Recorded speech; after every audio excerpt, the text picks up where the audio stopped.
Good afternoon, one and all. I, Miss Nikita Udwani, Assistant Professor and Anand Pharmacy College, Anand, welcome you all to this webinar of Coexistence with Nature under the banner of Environment Sustenance Cell.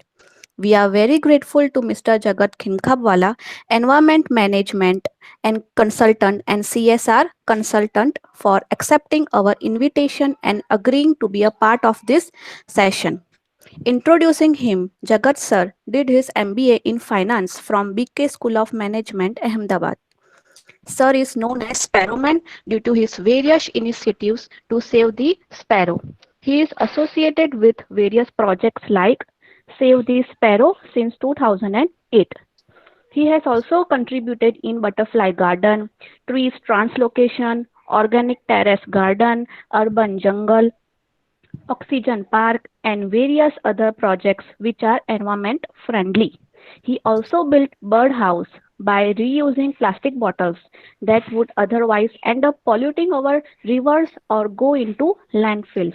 He has distributed over 57,000 nests plus to bring back sparrow in natural surroundings.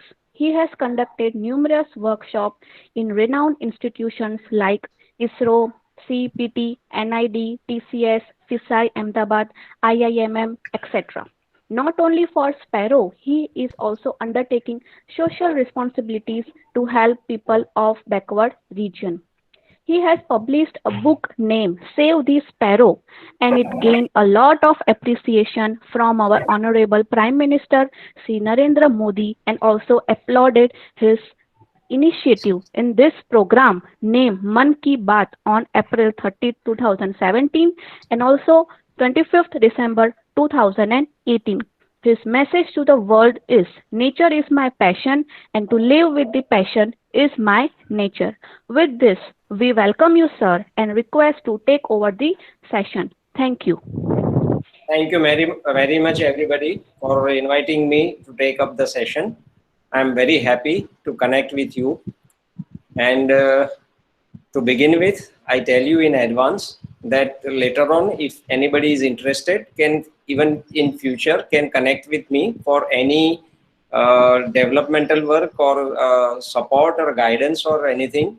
It may be related with your individual's project or interest or passion, whatever it is. Now, beginning our session, I have to say that you are all studying into pharmacy college, and the career will be starting shortly.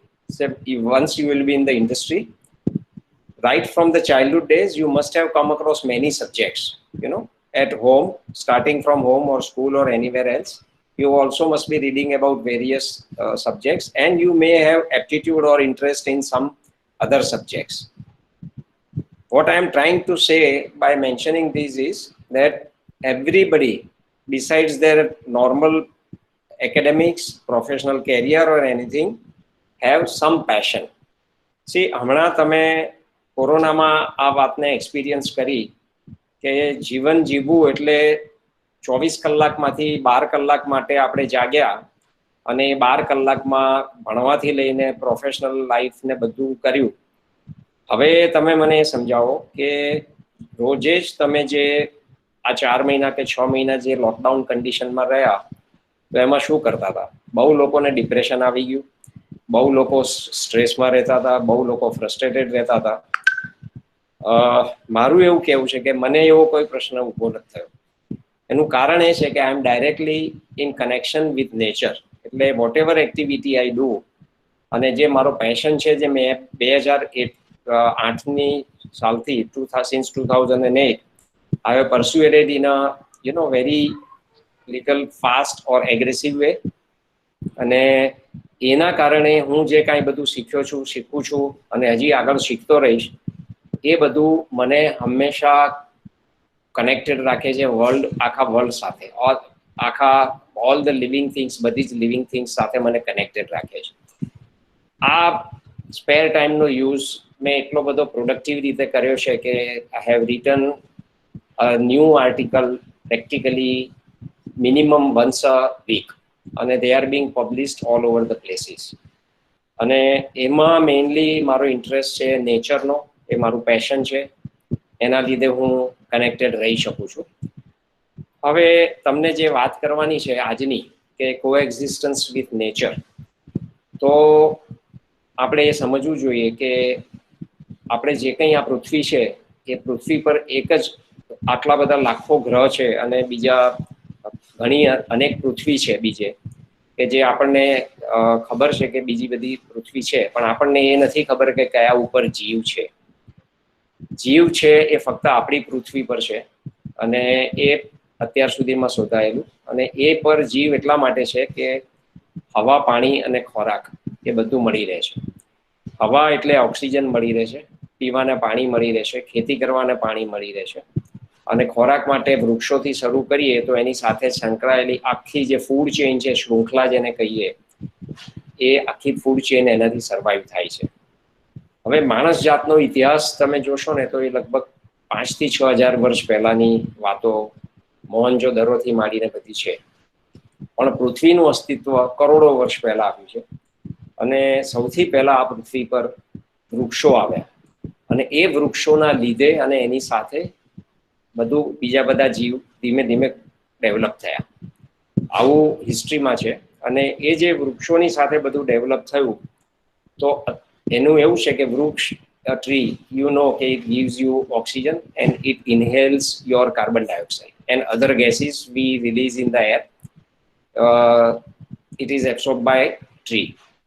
In turn, it gives you free of cost oxygen. અને એ oxygen જે તમને આપે છે, અને એના લીધે બધા જીવ સર્વાઈવ થાય છે. એના લીધે ટ્રી પર જે ફળ ફૂલ જે બેસે છે એના લીધે આપણને ખોરાક મળે છે, બીજા બધા જીવને પણ ખોરાક મળે છે. હવે એ જે ફૂડને બધાને ફૂડ ચેઇન છે એમાં બધા જીવને જે ટ્રી આપે છે, ટ્રી માટે હું એવું કહીશ કે એ સમજવા માટે કહું તો એ ભગવાન બરાબર છે.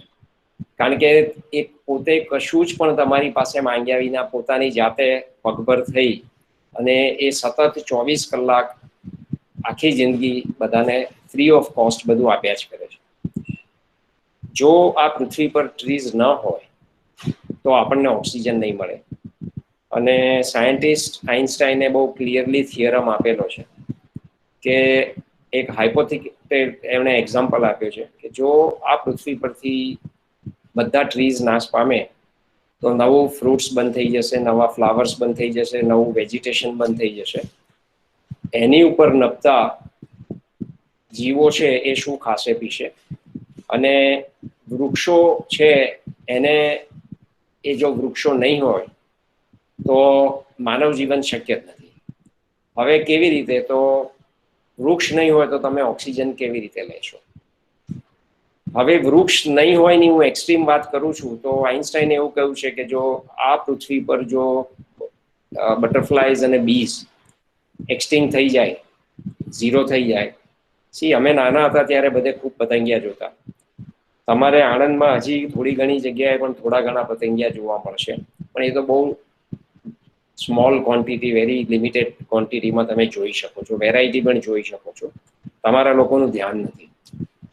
હવે એ બીઝ અને બટરફ્લાય એટલે મધમાખી ના હોય તો પોલિનેશનની પ્રોસેસ બંધ થઈ જાય. પોલિનેશન બંધ થાય એટલે એના નવા ફ્લાવર્સ અને ફ્રૂટ્સ બંધ થઈ જાય. નવા ફ્લાવર્સ અને ફ્રૂટ્સ બંધ થઈ જાય એટલે 80% population of the earth is surviving on agriculture or trees. 80% લોકો જે વેજીટેરિયન છે એમનો ખોરાક છે એ ફક્ત ગ્રીનરીમાંથી, વૃક્ષમાંથી મળે છે, અને તમે જે ક્રોપ્સ ઉગાડો છો એમાંથી મળે છે. હવે પોલિનેશન બંધ થઈ જાય તો સૌથી પહેલો મોટો માર પડશે કે ગ્રીનરી બંધ થઈ જશે. અને ગ્રીનરી બંધ થઈ ગઈ તો જે પ્રાણી, પશુ, પક્ષી, માણસ એ બધા જે ટ્રીઝ પર નભે છે, જીવે છે, એ જીવન એમનું ખલાસ થઈ જશે. અને એ ખલાસ થઈ ગયું એટલે એની પાછળ જે નોન વેજીટેરિયન ખાવાવાળા એનિમલ્સ ને બધું છે એને પણ ખાવા કશું મળશે નહીં. એટલે આખી જે ફૂડ ચેઇન છે એ બ્રેક થઈ જાય છે, અને આખી ફૂડ ચેઇન બ્રેક થવાથી બધા જીવ નાશ થઈ જશે. અને આ છે એક ટ્રીની એની વેલ્યુ છે. એનું સસ્ટેનન્સ છે અને એનું તમને આપણને લાઈફ આપે છે એ છે. હવે we the humans are the visitors on the earth, we are not the owners of the earth. અત્યારે આપણી જે બિહેવિયર છે, જે ડેવલપમેન્ટ છે, મટીરિયાલિસ્ટિક લાઈફ જીવીએ છીએ ને જીવવા માંગીએ છીએ અને બધાને જીવાડવા માંગીએ છીએ, એ આખી પ્રોસેસમાં આપણે બહુ મોટા પાયે ડેવલપમેન્ટ કરવાની સાથે બહુ જ મોટી ક્વોન્ટિટીમાં ઓલરેડી આપણે ટ્રીઝ કાપી નાખ્યા છે અને મફતની કોઈ વેલ્યુ નથી. એટલે તમને એક એક્ઝામ્પલ આપું. મેડમ પેલી સ્લાઇડ બતાવજો ને. તો જો આપણે ત્યાં ટ્રીઝ નહીં હોય તો આપણને ઇન્હેલ કરવા માટે ઓક્સિજન નહીં મળે. હવે ઓક્સિજન નહીં મળે તો તમે જીવી નથી શકવાના. હવે ઓક્સિજન ફ્રી ઓફ કોસ્ટ આપણને મળી રહ્યું છે. સમજો, આ એક તમને એક હાઇપોથેટિકલ એક શોકિંગ સ્લાઇડ બતાવું છું કે અત્યારે જે સમય છે એમાં આપણે જે હવા ઓક્સિજનને ઇન્હેલ કરીએ છીએ એ already depending upon the location you are, તમે ઓલરેડી અંદર ઘણા બધા ગેસીસ ઇન્હેલ કરો છો. એટલે એનું પ્યોરિટીનું જે લેવલ છે, it has gone down, it has deteriorated badly and it is further going down. હવે આનો એક્ઝામ્પલ સમજો કે જ્યારે તમારી પાસે બહુ બધા પૈસા હશે, બહુ બધું ડેવલપમેન્ટ હશે, પણ વિધાઉટ ઓક્સિજન તમે શું જીવશો? તો હું તમને આ ટ્રીના સિમ્બોલિક જે બતાવ્યું છે, તો દિવસો એવા આવશે કે તમારે ઓક્સિજન ખરીદવો પડશે. પણ એ કેટલા જણા ખરીદી શકે અને કેટલો બની શકે ને કેટલો આટલી અબજોની વસ્તી છે આખા દુનિયામાં, એને ઓક્સિજન કેવી રીતે કોણ પ્રોવાઈડ કરશે? તો જ્યારે હું નાનો હતો ત્યારે પીવાના પાણીની બોટલ શરૂઆત થઈ ત્યારે એવું લાગતું હતું કે આ પ્રોજેક્ટ ફેલ જશે, પાણી થોડું બોટલમાંથી ખરીદીને પીવાય. પણ આજે તમે ઇમેજિન કરો કે તમે બોટલના પાણી સિવાયનું બહારનું પાણી જલ્દી પીશો નહીં અને પી નહીં શકો. તો કારણ શું છે? તો કે ભાઈ પાણીની ક્વોલિટી આપણે એટલી બધી ખલાસ કરી નાખી છે જે પહેલાના સમયમાં નથી. હવે જે એ જ વસ્તુ ઓક્સિજનમાં થઈ રહી છે. એટલે જેમ અત્યારે તમે પાણીની પીવાની બોટલ લો છો, એવી રીતે હું આ તમને એક બતાવી રહ્યો છું. આ એક બોટલ છે, આ બોશ જર્મનીની છે. જેમ પાણીની બોટલ હોય એ પ્રમાણે આ ઓક્સિજનની બોટલ છે. હું રિપીટ કરું છું, ઓક્સિજનની બોટલ છે. એટલે આ બોટલ છે એ આજે 650 રૂપિયાની એક બોટલ મળે છે.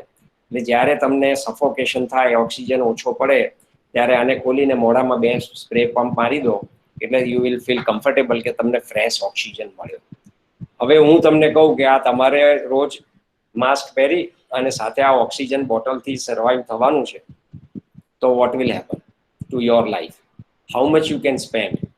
હાઉ મચ યુ કેન સ્પેન્ડનો એક સિમ્પલ કેલ્ક્યુલેશન સમજાવું કે જે 4-5મા ધોરણનો બાળક જેને એક મલ્ટિપ્લિકેશન આવડે એ પણ કરી શકે. તો જ્યારે કોઈ માણસને આપણે હોસ્પિટલમાં એડમિટ કરીએ છીએ ત્યારે એને 3 સિલિન્ડર ઓક્સિજન 24 કલાકમાં આપવો પડે. હવે એ જે 3 સિલિન્ડર ઓક્સિજન આપણે આપીએ છીએ એ તમને એનું હોસ્પિટલમાં તમે બિલ ભરો છો. એટલે every cylinder costs you 750 rupees. Multiply it by 3, so it will be 2250 rupees. Multiply it by 365 and then take the average of 65 years of age. ઇન્ડિયામાં 65 યર્સની એજ એવરેજ ગણાય છે. તો એ ઓક્સિજનની વેલ્યુ થાય છે 5.34 કરોડ પ્લસ. હવે આજની આ વેલ્યુ છે 5.34 crores પર લાઈફ. હવે હું તમને એમ કહું કે તમારે સર્વાઈવ થવું હોય તો 5.34 લાખ રૂપિયાનો ઓક્સિજન તમારે સર્વાઈવ થવા માટે લેવાનો છે. તો how many people can afford? How many people can survive? So આપણને છે ને રૂપિયાની ભાષા જલ્દી સમજ પડે અને ગણતરીની ભાષા આપણું માઇન્ડ એવું થઈ ગયું છે કે એ સરસ ખબર પડે. માટે આ તમને મેં ગણતરી કરીને બતાવી કે અત્યારે તમે દર વર્ષે જુઓ છો કે દિલ્હીમાં હવે વિન્ટરની સિઝન ચાલુ થશે ત્યારે એવરી યર લંગ્સ ડિસીઝના because of the pollution 6.5 lakh plus નવા પેશન્ટ્સ, પરમેનન્ટ પેશન્ટ્સ બને છે. તમારે ફાર્મસી વાળાને આ ફિગર કામમાં આવશે. એવી રીતે જે ન્યૂ બોર્ન હોય up to the age of 5 years એવા 5 વર્ષ સુધીના બાળકો અગેન 6 લાખ પ્લસ નવા લોકો ડિસીઝ પકડી લે છે. એટલે this is the state of affairs કે જેને આપણે ડેવલપમેન્ટ કહીએ, ફૂલ ટ્રાફિક કહીએ, અને થિકલી પોપ્યુલેટેડ સિટીઝ કહીએ, અને હવા જે આખી દુનિયામાં ફરે છે, તો પંજાબથી હરિયાણાથી લઈને દિલ્હી સુધીમાં એ ટોટલ કેઓસ ઉભો થઈ જાય છે દર વર્ષે. આપણી પાસે કોઈ જ સોલ્યુશન નથી એનું, તો તમે સર્વાઈવ કેવી રીતે થશો? હવે આ પ્રશ્ન બધાના માટે છે, મારા માટે પણ છે, તમારા માટે પણ છે. મેં ટ્રીઝ કાપ્યા નથી, હું કોઈને ટ્રીઝ કાપવા નથી દેતો, છતાં મારે તમે કાપો કે બીજા કાપે એનાથી મારે સહન કરવું પડે છે, અને હું એ સિચ્યુએશન ફેસ મારે કમ્પલસરી કરવી પડે છે. હવે તમે બધા મારાથી બહુ યંગ છો, એટલે તમારે લોકોને તો વધારે સિચ્યુએશન ટફ ફેસ કરવાની આવશે. એટલે હું મારી વર્કશોપમાં એવું કહેતો હોઉં કે by 2000, between 2025, say 5 years from now, up to 2030, આ 5 વર્ષના ગાળામાં કન્સિસ્ટન્ટલી અમદાવાદનું ટેમ્પરેચર સમરમાં 45 ડિગ્રીઝ મિનિમમ રહેશે, અને it will rise up to 50 degrees centigrade. હવે આજે 45 ડિગ્રીઝ એક મહિના માટે ફેસ કરવાનું આવે તો આપણી કોઈ ફિઝિકલ કેપેસિટી નથી રહેતી, અને આપણે ત્રાહીમાં ટોર્ચર થઈ ગયા એ રીતની કન્ડિશન થાય છે. હવે વિચાર કરો કે કન્સિસ્ટન્ટલી 2 મહિના માટે 50 ડિગ્રી ટેમ્પરેચર રહેશે, અને એ લાઈફ તમારે જીવવાની છે. કદાચ અમે લોકો, મારી ઉંમરના કે મારાથી મોટા લોકો 10 વર્ષમાં નહીં હોય, તો એ પરિસ્થિતિ શું ઊભી થશે? આ જે સ્લાઇડ તમે જોશો આ તમારા આણંદની જ છે. હવે એમાંથી તમે ટેમ્પરેચર જુઓ કે આ રિયલ લાઈફ ફોટોગ્રાફ છે, કે નીચેની સ્લાઇડમાં જોશો તો જે સિમેન્ટ કોન્ક્રીટના આપણે જંગલ ઊભા કરી દીધા છે, અને છેક એક્સ્ટ્રીમ ટેમ્પરેચર જોશો ગાડી પાસે તો એ 70 ડિગ્રી સેન્ટીગ્રેડ છે એક્સટર્નલ સરફેસનું, અને તમે ટ્રી નીચે જોશો તો એ 33.9 ડિગ્રી છે. This is the vast difference. Centre of the road જુઓ તો તમે 66 ડિગ્રી નીચેની સ્લાઇડમાં જોઈ શકો છો. હવે એની સામે કમ્પેરેટિવ ટર્મ્સમાં ઉપરની સ્લાઇડ જુઓ, સ્લાઇડનો ઉપરનો પોર્શન જુઓ, તો બીનીથ ધ ટ્રી કેટલું છે, સેન્ટર ઓફ ધ ટ્રી કેટલું છે. This is all because of only tree and nothing else. ફક્ત ટ્રીથી આ સિચ્યુએશન ઊભી થાય છે, અને બધું ફ્રી ઓફ કોસ્ટ થાય છે. પણ ફ્રી ઓફ કોસ્ટની વેલ્યુ નથી, એટલે we are in the name of development we are cutting them of. કચરો પડે છે. તમે સમજો કે ટ્રી ના હોય તો આ એઝ એક્સપ્લેન્ડ કે કોઈનું પણ સર્વાઈવલ પોસિબલ નથી.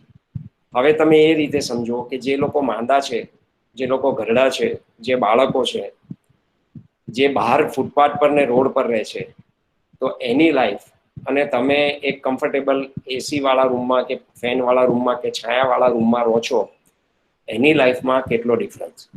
એટલે પોપ્યુલેશન ટોટલનો તમે કન્સેપ્ટ વિચારો, જે every human is suppose two or develop ministry is suppose two, તો એનું શું થઈ રહ્યું છે આજે ઓલરેડી.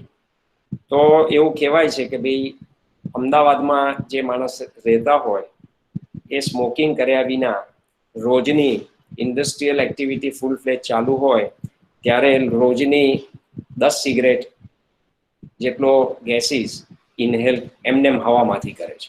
સિગરેટ પીતો હોય 10, એ 20 સિગરેટનો કરે છે. જે ના પીતો હોય એ 10 સિગરેટનો કરે છે. હવે તમે મને સમજાવો કે હું રેસિડેન્શિયલ લોકાલિટીમાં રહું છું, અને જે માણસ ઇન્ડસ્ટ્રીયલ લોકાલિટીમાં રહે છે અથવા કામ કરે છે, એ કેટલા ગેસીસ ઇનહેલ કરે છે. હવે આનો ડિફરન્સ સમજવો હોય ને તો બહુ સિમ્પલ છે. એ આપણે આ 4 મહિનામાં એક્સપિરિયન્સ કરી લીધું કે ગંગા નદીને ક્લીન કરવા માટે અબજો રૂપિયાનો ખર્ચો થઈ રહ્યો છે ડેઈલી, અને એ પછી ગંગા નદી જાતેથી હ્યુમન્સથી ક્લીન નથી થઈ શકતી. એવી જ રીતે 4 મહિનાની અંદર ફક્ત લોકડાઉન હતું અને ઇન્ડસ્ટ્રી અને પોલ્યુશન ને ઓટોમોબાઈલ બધા વેહિકલ્સ ને બધું બંધ થઈ ગયું, તો તમે એવા વિડીયોઝ ને ફોટોગ્રાફ્સ જોયા હશે કે ન્યૂઝ જોયા હશે કે ગંગા નદી એમાં આર પાર છેક તળિયા સુધી પાણી દેખાય અને માછલીઓને બધા જીવ જે છે ઇન્ક્લુડિંગ ઇટલીના વેનિસ સિટીમાં કે જે લોકો પાણીથી દૂર સિટીથી દૂર જતા રહેલા એ લોકો they are enjoying the life, they are surviving. હવે આ જે બધી જે છે કે ભાઈ તમે 250 કિલોમીટર દૂર અમૃતસરથી હિમાલય તમને દેહરાદૂનનો દેખાતો હતો, કલકત્તાથી દેહરાદૂનનો તમને હિમાલયન માઉન્ટેન રેન્જીસ દેખાતી હતી, અમૃતસરથી હિમાલયની માઉન્ટેન રેન્જીસ દેખાતી હતી. તો એ કેવી રીતે દેખાતી હતી? તો because there was no air pollution. એટલે જે 70 યર્સ પ્લસ એજ વાળા જે લોકો છે એ લોકો કહેતા હતા કે અમે નાના હતા ત્યારે આ દેખાતું હતું. યંગસ્ટર્સ છે up to the age of 35 એ આ વસ્તુ પહેલી વાર જોઈ રહ્યા છે. કેમ? એક જ ડિફરન્સ, પોલ્યુશન. હવે એ પોલ્યુશન છે અને પાણી નથી, તો સ્લાઇડ બતાવજો ને પેલી બીજી. તો પાણીની કન્ડિશન શું થઈ છે? તો આપણે રેમ્પન્ટ યુઝ પાણીનો કરીએ છીએ. પીવાના પાણીની હવે આજે બોટલ ખરીદતા થઈ ગયા છે, જે ગ્રેજ્યુઅલી તમે એવું કહેશો કે દૂધની કિંમતે તમે પાણી લો છો, અને કદાચ એ પણ કોસ્ટલી થતું જાય છે અને હજી કોસ્ટલી થતું જશે. હવે આ એક ગ્રાફિકલ જુઓ કે 1960માં આ ડેપ્થ બતાવી છે વેલની, કે વિલેજ વેલ હોય તો કેટલી ઊંડે સુધીનો પાણી તમને મળી જતું હતું. તો ક્વાઇટ અપર સરફેસ પર પાણી મળતું હતું. અરાઉન્ડ 60 ફીટ ડીપમાં તમને બેસ્ટ ક્વોલિટીનું પાણી મળતું હતું. 80માં તમે જુઓ કે એની કેટલે સુધી ડેપ્થ જવું પડ્યું તમારે, તો it was more than 300 feet. અને 2018 આમાં બતાવ્યું છે. તો આજે ડિપેન્ડિંગ અપોન ધ એરિયા 800 ફીટથી 1400 ફીટ ડીપ સુધી તમારે પાણી લાવવું પડે છે. હવે એ જે પાણી છે એટલે નીચેથી લાવો છો પમ્પિંગ કરીને, it has a tremendous cost. અને નેચરલ ક્વોલિટી એની પ્રોપર્ટીઝ હોય તો તમે તો ફાર્મસી સ્ટુડન્ટ છો, વધારે સારી રીતે સમજશો કે એની પ્રોપર્ટીઝની શું વેલ્યુ હોય છે. અને hard water, acidic water, so many other problematics containing કન્ટેમિનેશન્સ.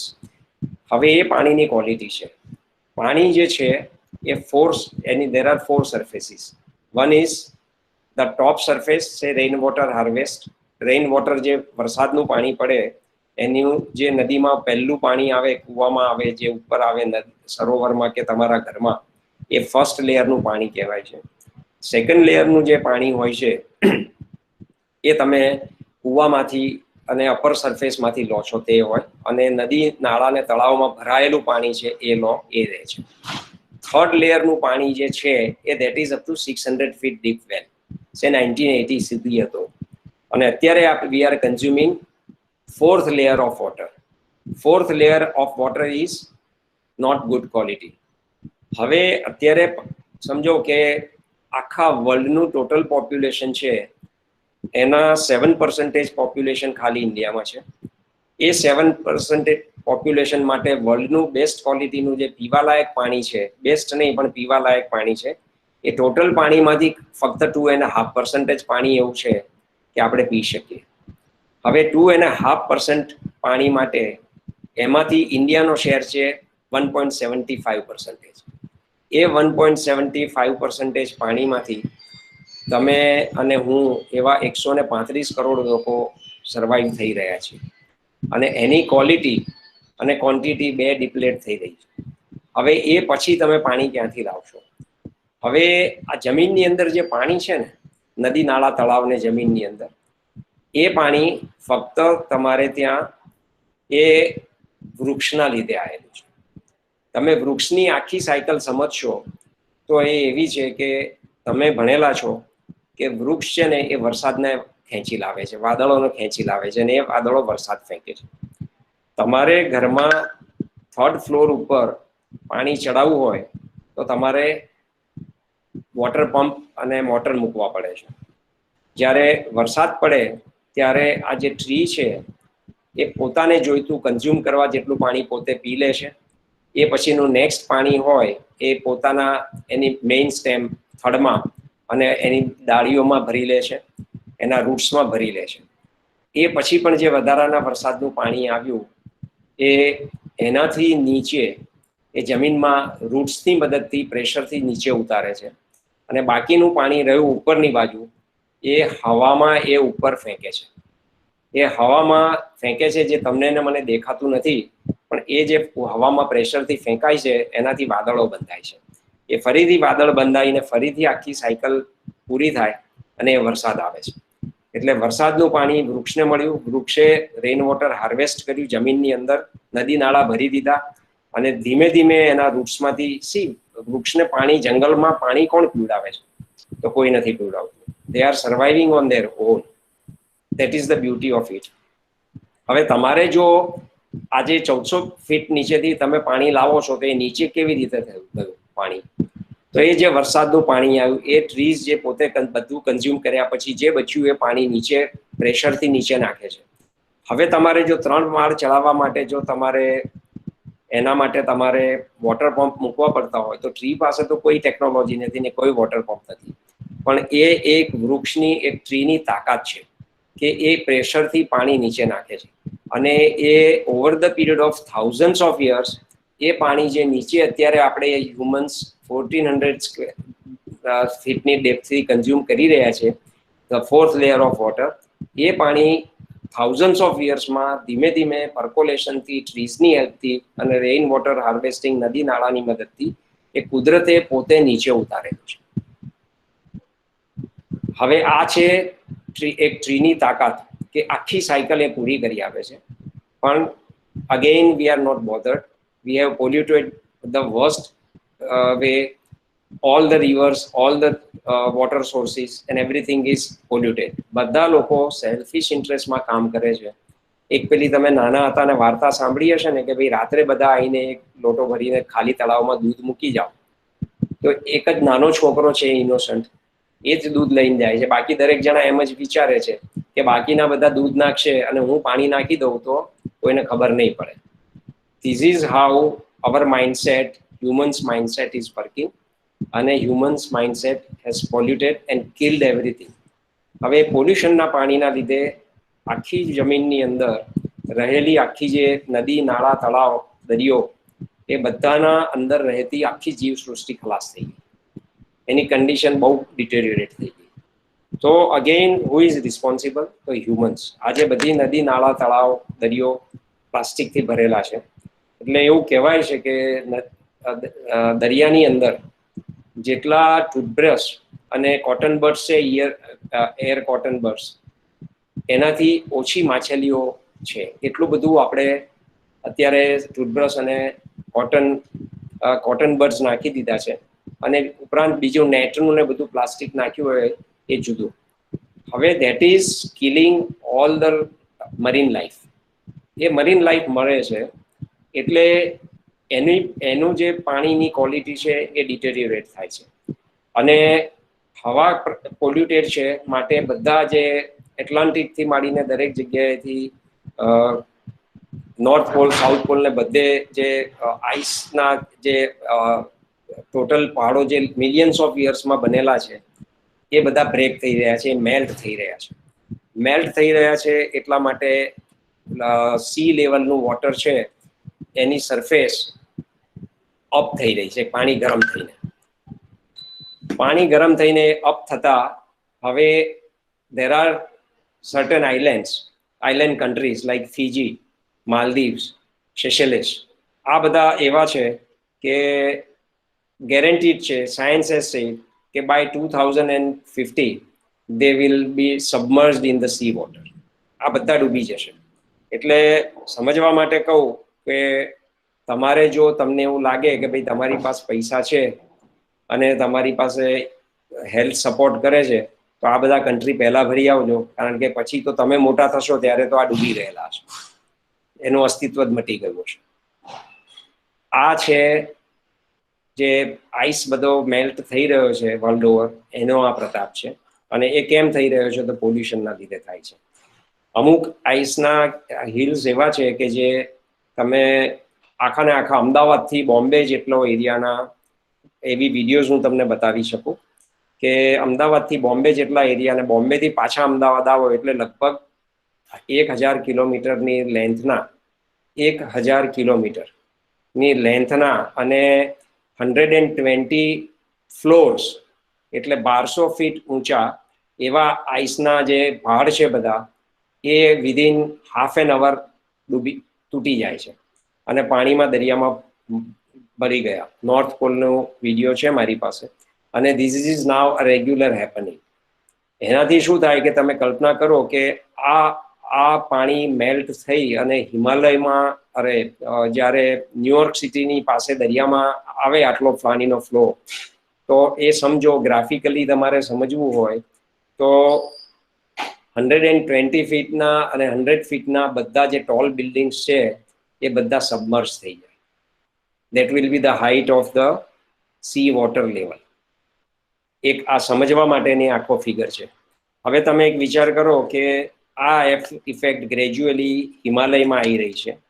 Himalaya આખો મેલ્ટ થાય તો આખા હિન્દુસ્તાનનું શું થાય? આજે એક ફ્લડ આવે છે ને તો છેક હિમાલયથી આસામ સુધી કે બંગાળ સુધી બધું ફ્લડિંગ થઈ જાય છે. તો જ્યારે નેક્સ્ટ સ્ટેજમાં એ શું થશે? આપણે હવે નેક્સ્ટ સ્લાઇડ પર જઈએ કે આ બધું અત્યારે નેચરમાં શું થઈ રહ્યું છે એ મેં તમને બ્રોડલી એક્સપ્લેન કર્યું. હવે એઝ આઈ સેડ અર્લિયર કે this earth, we are the visitors on the earth, we are not the owners of the earth. અને એ બધાની પાસે, તમારી પાસે બધું જ હશે, પણ તમારે જીવવા માટે પાણી ને હવા નહીં હોય અને ખોરાક નહીં હોય. એટલે તમારા બેંક બેલેન્સીસ છે એ પડ્યા રહેશે. તમારે શ્વાસ લેવા માટે બેલેન્સ નહીં હોય એ તમારી પાસબુકમાં. એ પૈસા આપીને પણ તમે ખરીદી નહીં શકો. હવે આપણે એનો મિનિંગ એવો થાય છે કે કુદરતની કોઈ પણ વસ્તુ હોય, ચાહે ઝાડનું તૂટી ગયેલું પાંદડું પણ હોય, ખરી ગયેલું પાંદડું પણ, એ પણ જમીનની અંદર ખાતર બનીને આવે છે અને એ આખી લાઈફને રિજ્યુવિનેટ કરે છે. એ આખી લાઈફ સાયકલને રિજ્યુવિનેટ કરે છે. હવે આ જે બધું બ્રેક થઈ જાય છે એની સિચ્યુએશન એવી થાય છે કે આપણે તો ડેવલપમેન્ટમાં એસી અને પંખાને મકાનની અંદર હોઈએ છીએ. ત્યારે just think of the situation કે બહાર જે છે જીવ બધા, સે બર્ડ્સ છે, બટરફ્લાઇઝ છે, એનિમલ્સ છે, હ્યુમન્સ છે, એલ્ડરલી, અથવા તમે ને હું છીએ બહાર, એની શું પરિસ્થિતિ થાય છે? તો not having sufficient quantity of tree, આપણે જે સાયકલ બ્રેક કરી છે એના લીધે એવું થાય છે કે બધા બર્ડ્સને સૌથી વધારે સમજ પડે માટે આપણે એવી વાત કરીએ કે 1770 સ્પીસીસ ઓફ બર્ડ્સ ઇન્ડિયામાં એવા છે, they are known as common birds. હવે જે કોમન બર્ડ્સ છે એ અક્રોસ ધ કન્ટ્રી, વિડ્થ અને બ્રેડ સુધી આખા હિન્દુસ્તાનમાં બધે જોવા મળે એવા બર્ડ્સ છે. અને એ બર્ડ્સ ક્યાં છે? તો they are not from the forest, but they are living wherever there is a human habitation. એટલે આ બધા જીવ જંગલના જીવ નથી, આપણી આજુબાજુ રહેવા જન્મેલા જીવ છે. હવે એમાં એ બધા છે એ તમે કે તમારા પેરેન્ટ્સ જ્યારે નાના હતા ત્યારે પૂછી જોજો કે એ બધા એની સંખ્યા કેટલી હતી અને આજે કેમ સંખ્યા ક્યાં જતી રહી, અને હજી ઓછી ડે બાય ડે થતી જાય છે. હું તમને શરત મારીને કહું છું કે તમારી આજુબાજુ ઉગેલા 10 વૃક્ષના નામ, જુદી વેરાયટીના ટ્રીઝના નામ તમે બોલો તો હાર્ડલી કોઈને, જેને ઇન્ટરેસ્ટ હશે એ સિવાય કોઈને આવડશે નહીં. હવે જો એ નહીં આવડે, જેને તમે રોજ જુઓ છો, એવા પક્ષીઓ છે કે જે તમે ફ્રિકવન્ટલી જુઓ છો, તો એના પણ નામ તમને 17 પક્ષી હું આજે પૂછું કે તમારે આગળની એક્ઝામમાં, એન્ટ્રન્સ ટેસ્ટમાં આવા બેઝિક ક્વેશ્ચન્સ જો પૂછ્યા હોય કે જેની ઉપર તમારી લાઈફ ડિપેન્ડન્ટ છે, તો તમને નહીં આવડે. તો કયા 17 પક્ષી છે કે નહીં આવડે? તો અત્યારે આખું એક તમને સિમ્બોલિક આખી વાત એક્સપ્લેન કરું કે સ્પેરો, એટલે જેને આપણે ઘર ચકલી કહીએ, એક એવું પક્ષી છે કે હું નાનો હતો ત્યારે દરેક ઘરે ચકલીઓ હોય, દરેક સોસાયટીમાં હોય, મોહલ્લામાં હોય, કુળમાં હોય, બધે અઢળક ચકલીઓ હોય. હવે આજે થોડા પોકેટ્સ છે એમાં જ રહી ગઈ છે. તો એ બધી ક્યાં ગઈ? તો તમે સમજો કે આ જે હ્યુમન હેબિટેશનની આસપાસ રહેનાર જે પક્ષીઓ છે ને એ they are not migratory birds, they are local birds. એટલે they cannot fly long distance.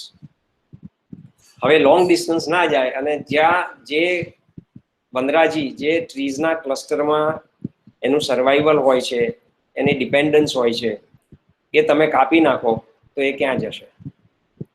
તો દે લીવ ઇન અ કોમ્યુનિટી. એટલે એક ચકલીનું ઝુંડ તમારા ઘર પાસે હોય અને બીજું ચકલીનું ઝુંડ એક અડધા કિલોમીટર દૂર હોય 10મા બંગલામાં, તો બંને સેમ સ્પીસીસ છે, પણ અહીંના સ્પીસીસ ત્યાં નહીં જાય, ત્યાંના સ્પીસીસ અહીંયા નહીં આવે. They live in their own community. હવે આ બધું તમે જે વૃક્ષ કાપી નાખ્યા, તો આ વાતને એલોબરેટલી સમજવી હોય તો હું તમને એક એક્ઝામ્પલ આપું કે જ્યારે અત્યારે અમદાવાદ થી બરોડા સુધીનો એક્સપ્રેસ હાઈવે થઈ ગયો, એ બધે પહેલા ટ્રીઝ હતા, ખેતરો હતા. હવે એ બધા કાપી નાખ્યા તો તમે એમ કહેશો કે ભાઈ અમે બીજા ઝાડ બાજુમાં ઉગાડી દઈએ છીએ, પણ જ્યારે કાપી નાખ્યા ત્યારે ત્યાંના ઉપરના બર્ડ્સ ક્યાં ગયા? તો આગળ બીજી કોમ્યુનિટીના બર્ડ્સ એમને એક્સેપ્ટ નહીં કરે. દે કેનોટ ફ્લાય લોંગ ડિસ્ટન્સ, અને એ શોર્ટ લાઈફમાં એ મરી જાય. હવે that is how the number of birds has gone down and is going down very in a very speedy way. Speedy way એટલે તમને એક ઓફિશિયલ ફિગર આપું તો એવરી યર 36 lakh birds એ USA માં they are disappearing every year. A developed country જ્યાં pollution ઓછું છે, જ્યાં ગ્રીનરી વધારે છે, એ કન્ટ્રીમાં એમની પાસે ફિગર છે, આપણી પાસે ઇન્ડિયામાં ફિગર નથી. તો જો 36 લાખ વૃક્ષો રોજ મરતા હોય, ઓછા થતા જાય every year, not daily, every year, તો how fast the number is depleting. તો આપણે ત્યાં એનાથી પણ વધારે ફાસ્ટ એ બર્ડ્સ ડિપ્લેટ થઈ રહ્યા છે. હવે એ કપલ હોય, એની બ્રીડિંગ સિઝન હોય, એમાં એ પ્રેગ્નન્ટ તો થવાનું જ છે, એટલે ઈંડા તો મૂકવાના જ છે. હવે એ જ્યારે ઈંડા મૂકે છે એ પ્રેગ્નન્ટ થઈને, ત્યારે મારા તમારા ઘરે જો એમને માળો બાંધવાની જગ્યા નહીં મળે તો એને કેવી જગ્યાએ ઈંડા મૂકશે? તો આ ફર્સ્ટ સ્લાઇડ જે તમે જોઈ રહ્યા છો એ રિયલ લાઈફ સ્ટોરી છે. આ હ્યુસ્ટનના એરપોર્ટ પર એક માર્કેટિંગનો માણસ 2 દિવસ માટે એની આ ઓડી કાર મૂકીને ગયો, અને આ સ્પેરોને કશે બર્ડનો નેસ્ટ ઈંડા મૂકવાની જગ્યા નહીં મળી એટલે એણે ત્યાં મૂકી દીધા. This is a very scary, very painful situation. હવે આ થયું અને એ ભયમાં પ્રભુ વસેલા હતા કે પાછા આવ્યા અને એણે જોયું કે આ પરિસ્થિતિ છે, એટલે એણે ત્યાં પાર્કિંગ ઓનરને કીધું કે ભાઈ આ ગાડી છે ને હું 20 દિવસ પછી લઈ જઈશ, ત્યાંનું રેન્ટ મારી પાસે લઈ લેજો, આ નેસ્ટને કોઈ અડે નહીં. સી, અને ધેટ ઇઝ ધ રીઝન કે દે સર્વાઇવ્ડ. અમેરિકામાં કેલિફોર્નિયામાં સી ઉપર એક નવો બ્રિજ બનતો હતો અને વર્કર્સ જે કામ કરતા હતા મશીન્સથી, ત્યારે જોયું કે અમુક જગ્યાએ એગ્સ છે બર્ડ્સના. તો એ લોકોએ સ્ટ્રાઇક પાડી દીધી કે અહીંયા આ જ્યાં સુધી આમાં બચ્ચા થાય અને બચ્ચા ઉડી ના જાય ત્યાં સુધી અમે કામ નહીં કરીએ. પણ આવા માણસ કેટલા? તો લિમિટેડ.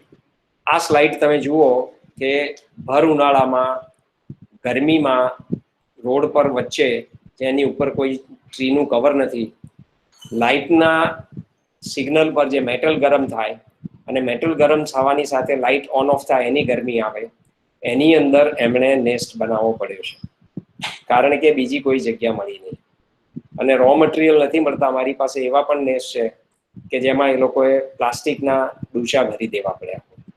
હવે તમે નેક્સ્ટ સ્લાઇડ જુઓ તો આ એક પોસ્ટ ઓફિસનું બોક્સ છે ઘરમાં, અને બીજી કોઈ જગ્યા ના મળી તો આ જગ્યાએ આ ભાઈના ઘરમાં પોસ્ટ ઓફિસ બોક્સમાં બચ્ચા મૂકી દીધા અને ત્યાં સ્ટીકર મારી દીધા પોસ્ટમેન માટે કે આને કોઈ અડશો નહીં. Next slide.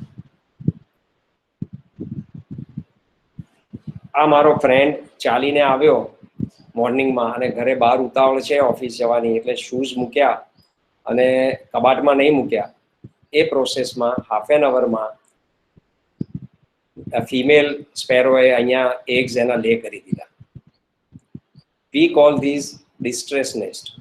અને આ જે છે આખી એક્ટિવિટી એ સ્પેરોના નેસ્ટની વાત કરી, કારણ કે મેં જ્યારે કામ ચાલુ કર્યું ત્યારે સ્પેરોઝ પરથી કામ ચાલે કરેલું.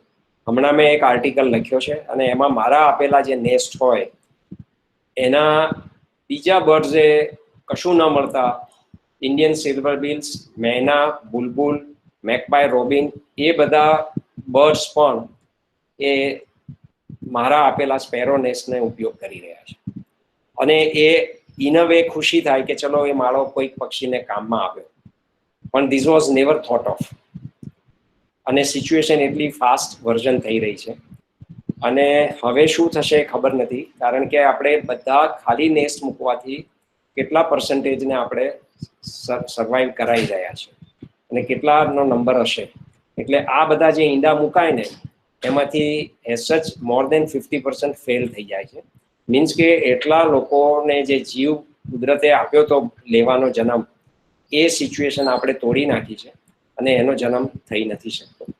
આ સ્લાઇડ છે એ મારો ડ્રાઈવર એ જ્યારે અમદાવાદથી ચોટીલા જઈ રહ્યો હતો ત્યારે આ એક રેસ્ટોરન્ટની માં ચા પીવા બેઠા એ ફેમિલી સાથે, ત્યારે એણે જોયું, નેક્સ્ટ સ્લાઇડ બતાડજો, કે આ રેસ્ટોરન્ટની ઉનાળામાં વેચાતી કેપ હોય એનું હેંગર છે અને ચકલીને માળો બાંધવા માટે કોઈ જગ્યા ના મળી એટલે આ કેપની અંદર માળો બાંધી દીધો.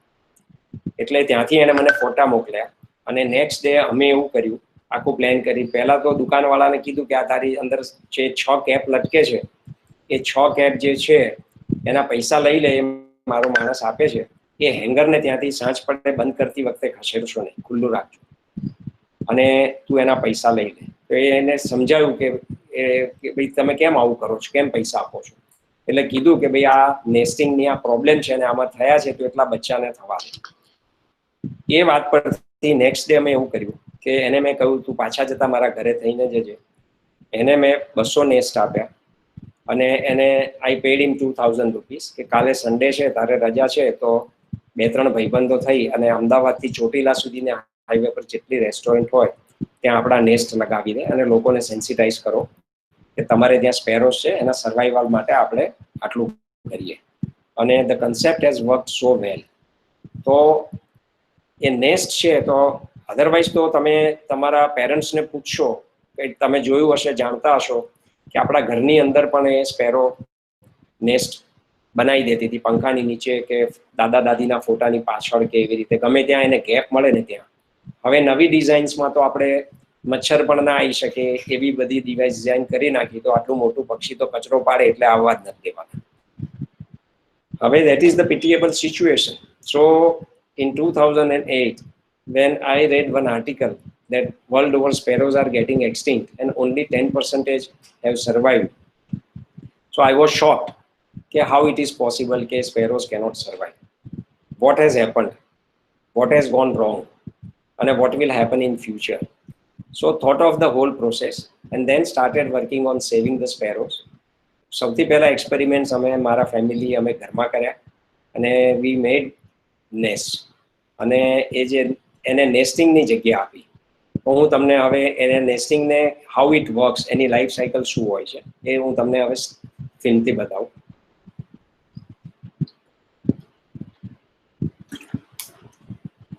Video please.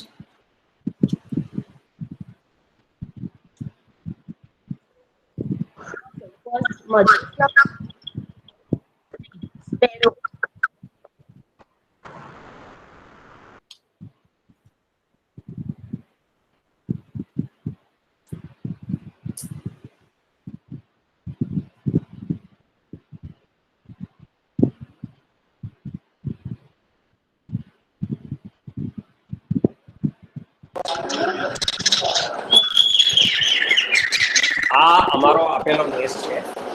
હવે આ જે ચર્ચિંગ છે ને એ તમે ક્યારેય નહીં સમજો. તમે જુઓ કે એ વિસલ મારે છે. It's a whistling call.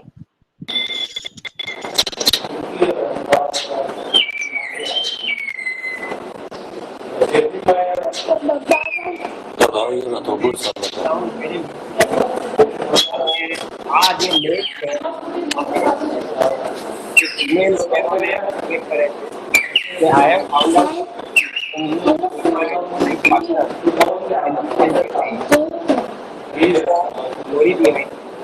કે આ એક નેસ્ટ છે અમારા ઘરે લાગ્યો હોય તો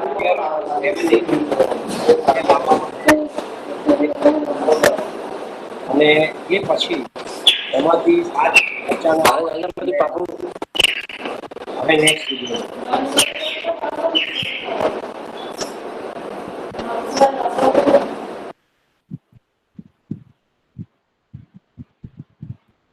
એટલે તમે એક નેસ્ટ મૂકો કે 5 નેસ્ટ મૂકો અને એક નેસ્ટ મૂકો અને એનાથી જે બચ્ચા જન્મે એ તમારા લાવેલા ચકલીના બચ્ચા છે.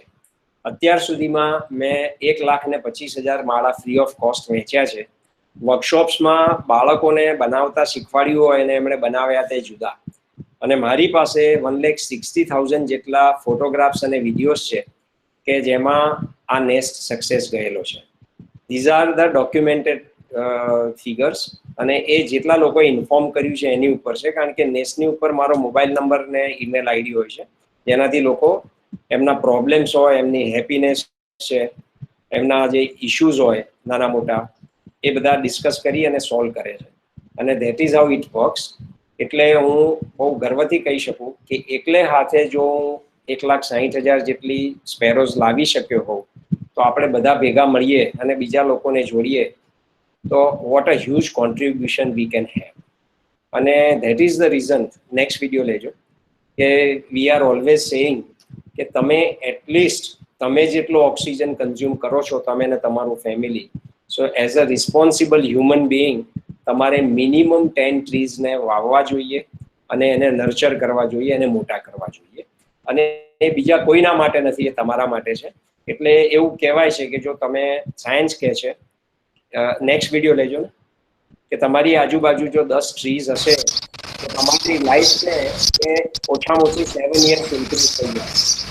આ આપેલા નેક્સ્ટ છે એમાં જુઓ, આ જે ફિમેલ પેટ્સો છે એ ખવડાવે છે, કોઈ ખવડાવતું નથી. તમને એવું લાગશે કે ખવડાવે છે, આ ખાલી જેને આપણે કહીએ ને કે માતા પ્યાર, આ એને એક વોર્મ ધૂપ આપે. હવે તમે પહેલામાં વિસલિંગ સાંભળ્યું અને આમાં બચ્ચાનો અવાજ સાંભળો, તો there is a huge difference. So they have their own language, they have their own feelings, love, affection, sorrows, pain, everything. We don't understand their language, we don't understand their life. This is how they are living, surviving, and they don't harm you.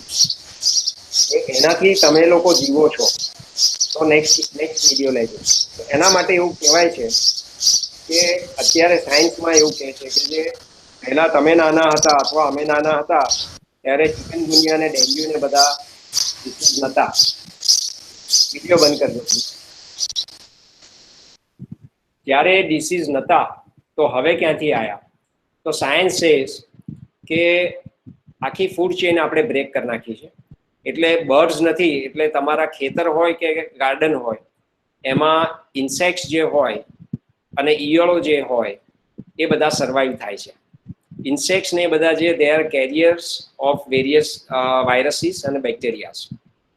Corona તમે વાંચ્યું હશે કે that is also one kind of virus which has come out via animal, that is the high probability. હવે આ જે viruses હોય એ ઇન્સેક્ટ્સને અને ઈયળોને ખાઈ જવા વાળા બર્ડ્સ ના રહ્યા, એ કુદરતની ચેઇન આપણે બ્રેક કરી નાખી. એટલે એ બર્ડ્સના એ ઈયળના શરીરની અંદર જે વાયરસીસ રહ્યા એ ખૂબ હેલ્ધી થઈ ગયા અને એ હેલ્ધી થઈને એ નવા જે ડિસીઝ આવ્યા એ ચિકનગુનિયા અને ડેન્ગ્યુ અને એવા બધા ડિસીઝીસ એ કારણસર આવ્યા છે. This is the situation we are responsible four. Nobody else is responsible, V the humans R responsible.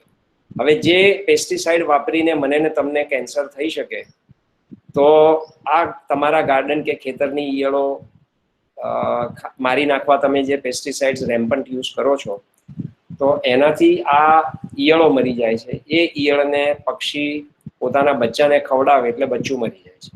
This is what is happening all through. અને this is the scary situation કે જેનો જે પહેલાની વર્કશોપ્સમાં હું નહોતો કહેતો, આજની વર્કશોપમાં કહી શકું છું કે કોરોના થયો એ કેમ થયો, એની શરૂઆત ક્યાંથી થઈ? ચાઇનામાં. તો જ્યાંથી પણ થઈ એ થઈ છે એ આ બધા કુદરતની આખી એની સાયકલ તોડી નાખી છે એટલે થાય. હવે ફિગરેટિવ ટર્મ્સમાં હું તમને એક્સપ્લેન કરું તો સાપ હોય, નોળિયો હોય, ઉંદર હોય, દેડકા હોય, આ બધાની જે ફૂડ ચેઇન છે એ એકબીજાની ઉપર ડિપેન્ડન્ટ એમનું સર્વાઈવલ છે.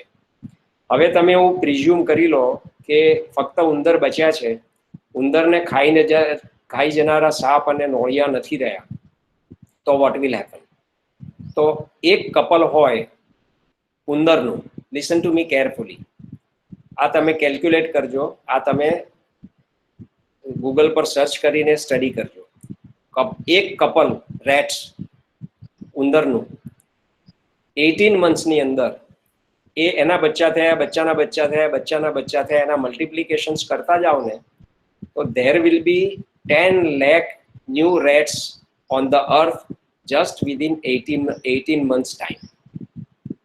This is the danger.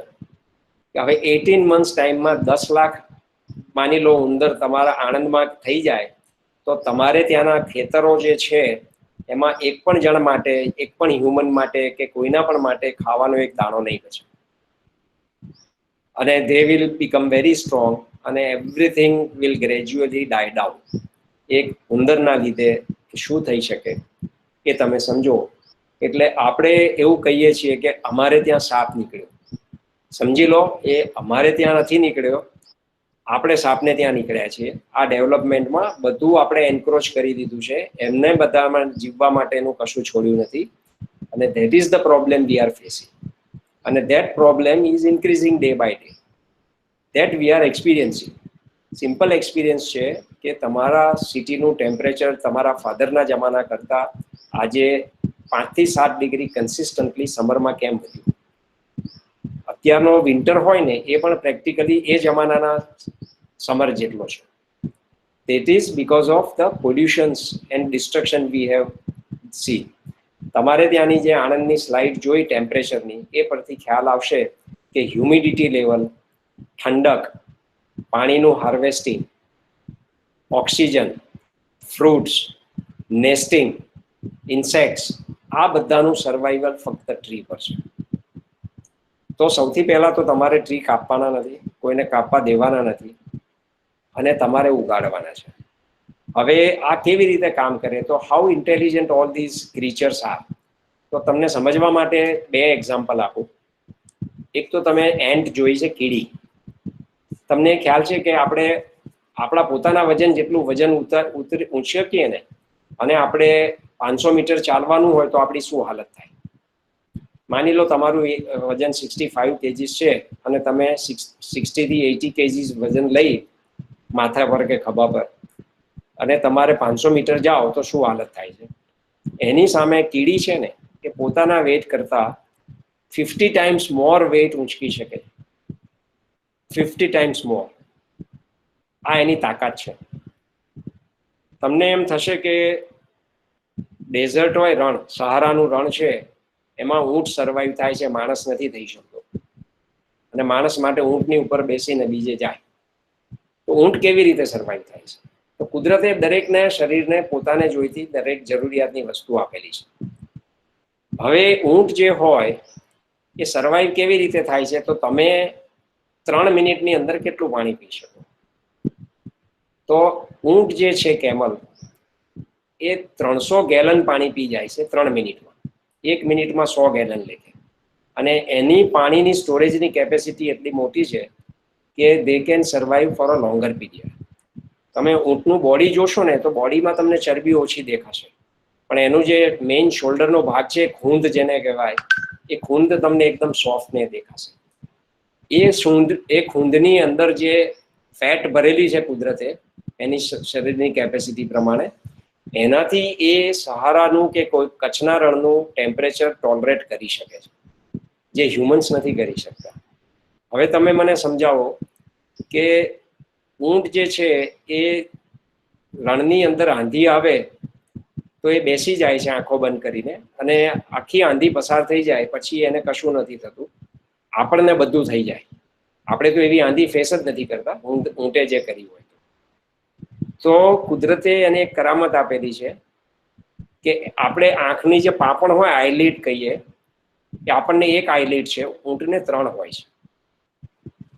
એ 3 આઈલિડ બંધ કરી દે એટલે એની આંખમાં કોઈ જાતનો નાનો મોટો કચરો જાય નહીં. હવે આ કુદરતે એને તાકાત આપી છે. એટલે જ્યોગ્રાફીના દરેક પોર્શન હોય તો રણમાં જીવતા બધા જીવ એ પ્રમાણે બનેલા છે કે એને સહન કરી શકે, અને બરફમાં રહેતા, બરફ પ્રદેશમાં રહેતા જીવ એને સહન કરી શકે.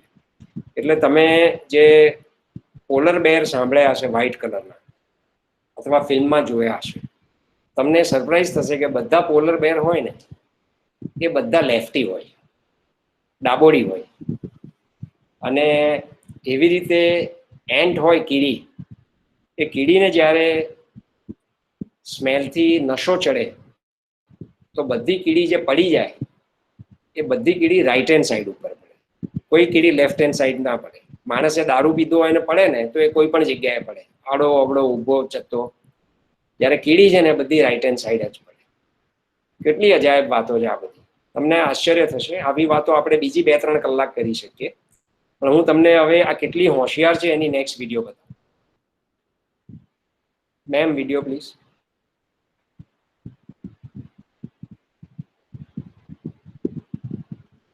આખી વાતનો સાર એ છે કે જીવો અને જીવવા દો.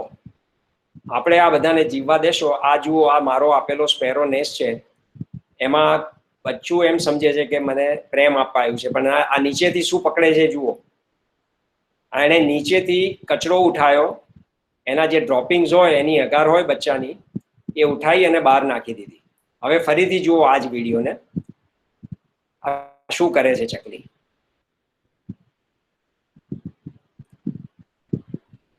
આ નીચેથી કચરો ઉઠાવે છે, એના મોઢામાં કચરો દેખાય છે સુકાઈ ગયેલો, અને લઈને બહાર ફેંકી જાય છે.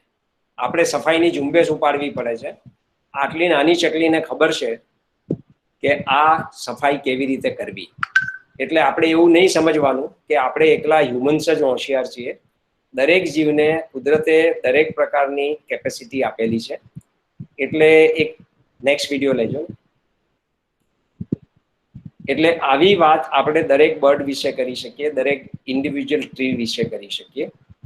અને તમારા વલ્લભ વિદ્યાનગરમાં સ્કૂલ ઓફ આર્કિટેક્ટ છે, એનો સ્ટુડન્ટે લાસ્ટ યર મારા હાથ નીચે વર્ટિકલ ગાર્ડન આર્કિટેક્ચરના સ્ટુડન્ટે કર્યો, અને હું વન ધ એટલે માસ્ટર ડેઝર્ટેશનનો 6 મહિનાનો પ્રોજેક્ટ કર્યો હતો. અને હી સ્ટુડ ફર્સ્ટ ઇન ગુજરાત. આ વિડીયો 2-3 વાર ચલાવશું. તમે જુઓ કે ઉપર આ વિન્ડ શાઇન છે, એમાં સ્પેરો છે એ રિધમિક વે બેલ મારી રહી છે, ઘંટડી વગાડે છે. એ ઘંટડી આપણે વગાડી છે આપણા માટે, લગાડી છે કે પવન આવે ને વાગે. આ સ્પેરો એન્જોય કરી રહી છે.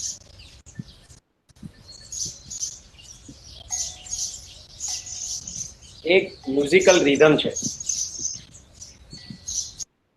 This is a rare capture, જે મને મારા ઘરે પાડવાનો ચાન્સ મળી ગયો હતો, જે જિંદગીમાં ફરી જોવા ના મળે. મને પણ કલ્પના નથી કે આ આટલું ઇન્ટેલિજન્ટ બર્ડ છે અને આટલું બધું એન્જોય કરે છે. આ બહુ જ શોર્ટ વિડીયો એટલા માટે છે કે મને હું ઉતારું ત્યાં સુધીમાં એ ઉડી ગઈ અને ટાઈમ નહીં મળ્યો. એટલે આવી બધી વિડીયોઝ છે, એની આખી લાઈફ સાયકલની દરેક મોમેન્ટ્સની, એની પરથી હાલમાં હું અત્યારે એક ડોક્યુમેન્ટરી ફિલ્મ બનાવું છું. એટલે આ તમને હું નેસ્ટ બતાવું છું, જે તમે પહેલા જોયો વિડીયોમાં. આવા નેસ્ટ છે, એની ઉપર બધું ડૂઝ એન્ડ ડોન્ટ્સ લખેલું છે. આ એસેમ્બલ થાય છે, અને આવા નેસ્ટ છે એ હું ફ્રી ઓફ કોસ્ટ આપું છું, જે અત્યાર સુધીમાં 1,25,000 નેસ્ટ અમે ડિસ્ટ્રીબ્યુટ કરી ચૂક્યા છીએ. એવી રીતે આટલા વર્ષોનું નોલેજ, એક્સપિરિયન્સ. અને યસ મેમ, નેસ્ટ ફરીથી બતાવી દો એ લોકો. ઓકે. આ નેસ્ટ છે, એની 6 સાઈડ છે. આ એક સરખી સાઈઝના 6 ઇંચ બાય 6 ઇંચના તમારે પૂંઠા પેકિંગના વેસ્ટમાંથી કાપી નાખવાના. બહારની બાજુ ટેપ મારી દો. આગળ એનું એન્ટ્રન્સ છે, જે 1.25 ઇંચથી વધારે મોટું નહીં કરવાનું, જેથી મોટું બર્ડ અંદર એન્ટર ના થાય. સાઈડમાં એમનું વિન્ડો આપેલી છે, એ એર સર્ક્યુલેશન માટે વિન્ડો છે. અને પાછળ જે 2 હોલ આપ્યા છે, એ કી હોલ છે, એ એનાથી તમે એને ટાઈ કરી દો. એ તમે જે મારા નેસ્ટ લગાડેલા જોયા વિડીયોમાં એ પ્રમાણે થાય. અને એની પર આ નેસ્ટની ઉપર બધા ડૂઝ એન્ડ ડોન્ટ્સનું ઇન્સ્ટ્રક્શન્સ આપેલી છે અને ગાઈડન્સ આપ્યું છે. અને એ પછી પણ કોઈ ઇસ્યુ થાય તો મારું નામ છે, ઈમેલ છે અને મોબાઈલ નંબર છે. The people do connect with me on via this.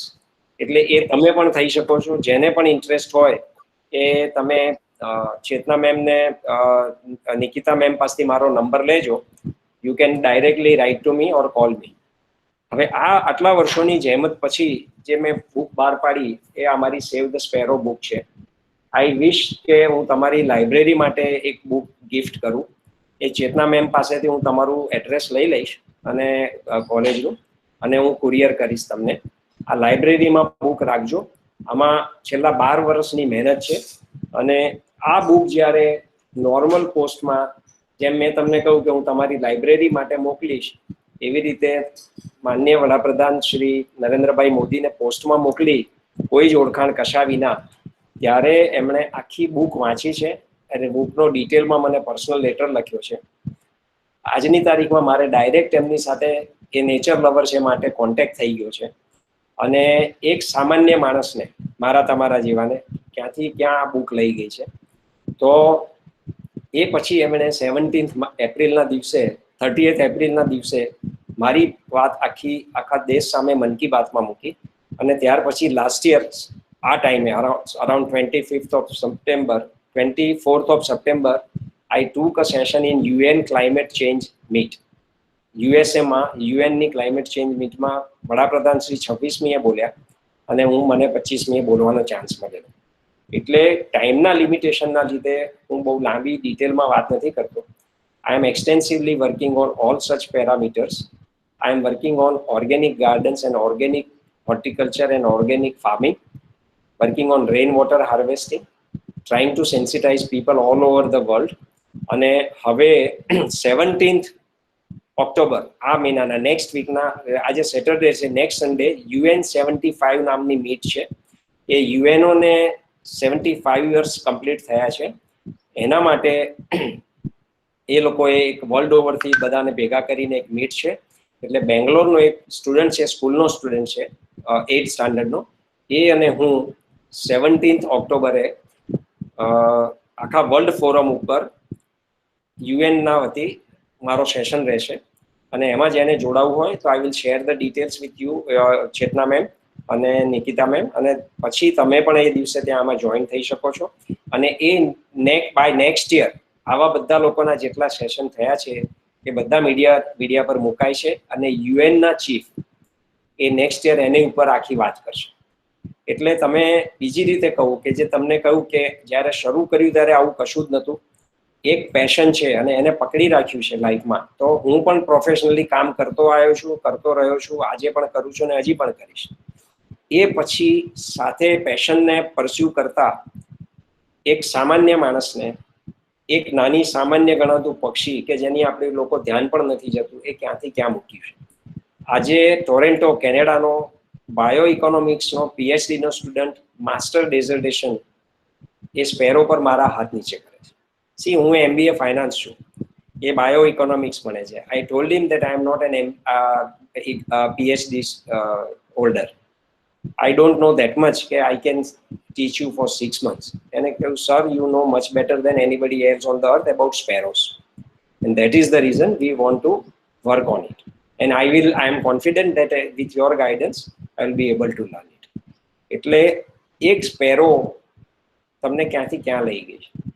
એટલે જીવનમાં જિંદગી જીવવાની રીત છે એ ફક્ત પૈસા કમાવાના છે એ નથી. પૈસા બહુ જ જરૂરી છે, પણ સાથે સાથે તમારી લાઈફને હેપીનેસ મળે એવું કશુંક સાથે પરસ્યુ કરજો. It can be anything. It can be literature, it can be music, it can be singing, it can be drawing, paintings, whatever you like. તમારો એપ્ટિટ્યુડ જ્યાં લઈ જાય. Everybody has come with a purpose, and it is our own responsibility to find out the purpose for which we have come on this earth, and you have to pursue that, you have to perform that. એટલે તો તમારી life meaningful બનશે. હવે ટાઈમના એંગલથી વાત કરું તો ma'am question answers હોય તો લઈશું. Yes, sir. Sure. એક વિડિયો છે બટરફ્લાય નો, શો કરી દો. હા, બટરફ્લાય વિડીયો બતાવો. આ જેમ સ્પેરો કોન્ઝર્વેશન પર કામ છે એવી રીતે આ મારી વર્કપ્લેસ છે, ત્યાં આગળ જુઓ કે કેટલી બટરફ્લાયઝ છે. એમાં there is no rocket science. અને જો એ હું MBA ફાઇનાન્સ કરી શકતો હોઉં તો તમે શું કરી શકો? બધાને ગાર્ડન ગમે છે, ફ્લાવર્સ ગમે છે, ગ્રીનરી ગમે છે, પણ મેં આ ગાર્ડન એવો બનાવ્યો છે કે ત્યાં at a point in time there will always be more than 10,000 આટલા બટરફ્લાયઝ જોયા છે. આ છે, ફરીથી બતાડજો મેં, આ કચ્છમાં છે. જો કચ્છના ગરમ પ્રદેશમાં આટલા બટરફ્લાયઝ થઈ શકે તો તમારે ત્યાં કેમ નહીં? તમારા કેમ્પસમાં કેમ નહીં? તમારા ઘરે કેમ નહીં? એઝ સચ આ વિડીયો બહુ લાંબી છે, પણ મને આણંદ મોકલવાની તકલીફ હતી. પેન ડ્રાઈવ નહોતો મોકલી શકું તેમ ઇમિડિયેટલી, એટલે આજે તમે આ એની શોર્ટર વર્ઝન જોઈ રહ્યા છો. પણ જ્યારે પણ જાઓ 12 મહિનામાં તો ત્યાં આગળ 10,000 થી વધારે પતંગિયા હોય, અને ધ પ્રાઇમરી રીઝન ઇઝ કે એને પતંગિયાને જોઈતું કન્ડ્યુસિવ એન્વાયરમેન્ટ ત્યાં ઊભું કર્યું છે. પતંગિયાને શું જોઈએ? તો એને હોસ્ટ પ્લાન્ટ જોઈએ. એ પ્લાન્ટ એવા છે કે પાંદડાની પાછળ એની ઈયળ મૂકે. આ બટરફ્લાયનું મેટિંગ છે. આ ઇન્ડિયન પ્લેન ટાઈગર નામનું બટરફ્લાય છે, અને ટાઈગર જેવી સ્ટ્રાઇપ્સ હોય છે. આ એ છે. હવે આ જે બટરફ્લાય છે તો એ પહેલા કોશેટો બને, ઈયળનું ઈંડા મૂકે, પછી કોશેટો બને, પછી એ ચાલતું થાય, અને પછી ધીમે ધીમે એની વિંગ્સ, એની પાંખો બને ને ઉડે. એટલે ત્યાં સુધી એ હોસ્ટ પ્લાન્ટ હોય એ પાંદડાની નીચે ગરમી કે પાણી ન અડે એવી જગ્યાએ એ ઈંડા મૂકે, એ ઈયળ મૂકે. એ ઝાડનું સિલેક્શન, એ છોડનું સિલેક્શન એવી રીતે કરે કે એ જ્યારે કોશેટોમાંથી ઈયળ બહાર આવશે ત્યારે એ ઈયળ એ પાંદડાને કોતરીને ખાશે. અને એ એટલું ટેન્ડર વે કોતરીને ખાય છે કે તમને એવું લાગે કે કોઈ જીવાત થઈ છે, પણ ના, એ ઈયળ એટલું ટેન્ડર રીતે ખાય છે કે છોડ મરી નહીં જાય, એ છોડને મારી નહીં નાખે. આ એની બ્યુટી છે, આ નેચરલ એની કેપેબિલિટી છે કે એટલું 2-4 દિવસનું પતંગિયું પણ એટલું એને આવડત છે કે એ પાંદડાને એવી રીતે ખાય. અને પછી આ જે ફ્લાવર્સ દેખાય છે દે આર પોલિનેટર્સ, એટલે એમાંથી એ મધુરસ એ પીવે, અને એ એનું ફૂડ છે. અને એ મધુરસ જેટલું વધારે પીવે એટલાથી પોલિનેશન વધે. પોલિનેશન વધે એટલે એટલું ફ્લાવરિંગ વધે, એટલું ફ્રૂટિંગ વધે, અને એટલું આપણને રિટર્ન વધારે મળે. અને એ જો આ જે બટરફ્લાયઝ 2 ખેતર લો તમે હાઇપોથેટિકલ સમજવા માટે, એક ખેતરમાં ઘણા બધા બટરફ્લાયઝ છે અને ઓર્ગેનિક ટ્રીટમેન્ટ થાય છે, બાજુના ખેતરમાં નથી ઓર્ગેનિક થતી, એટલે બાજુના ખેતરમાં બટરફ્લાયઝ જશે નહીં. અને માની લો કે બંને ખેતરમાં એક સરખા શાકભાજી વાવ્યા છે, તો જ્યાં બટરફ્લાયઝ હશે ત્યાંની આઉટપુટ, એની યીલ્ડ છે એ 1.25 થી 1.5 ટાઈમ્સ બાજુના ખેતર કરતાં વધારે મળશે. આ છે પોલિનેશનની તાકાત, આ છે મધમાખીની અને પતંગિયાની તાકાત. અને તમને નુકસાન કર્યા વિના તમારે ત્યાં પ્રોડક્ટિવિટી વધારી આપે છે. પણ આપણે તો બધું ઇન્સ્ટન્ટ જોઈએ. આપણે એમ સમજતા નથી કે આ ઈંડા શેના છે, આ ઈયળ શેની છે. આપણે તો એમ સમજીએ કે મારા પાંદડા ખાઈ ગયું એટલે આપણે દવા છાંટો અને એને પતાવી. આ પ્રકારનું જીવન આપણે જીવીએ છીએ. આ બધું બહુ જ બેઝિક અને ફંડામેન્ટલ છે જે આપણા બાપ દાદા જાણતા હતા, પણ આપણને કશામાં રસ નથી. આપણને આ રસ નથી, માટે એની કિંમત આપણે ચૂકવી રહ્યા છીએ.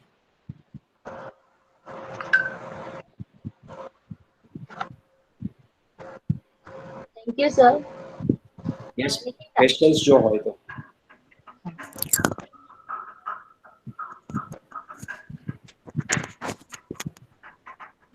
Any student want to say anything, suggestions, feedback, any question? Hello, sir. હા, Sir, I am a BPharm first time student. My name is Divya. Yes, I am interested in nature. I love also nature and butterflies them more. So, sir, which is the plant? Can you give me the name of the plant? yes, I can give you the whole list of plants. કારણ કે you understand that the butterflies which are from Dehradun, they cannot survive in Kutch, and the same cannot survive in Anand. I'm just giving you an example. So every region has their own species of butterflies, own species of birds, and those species which are genetically sturdy enough to survive in that area, only they will grow there.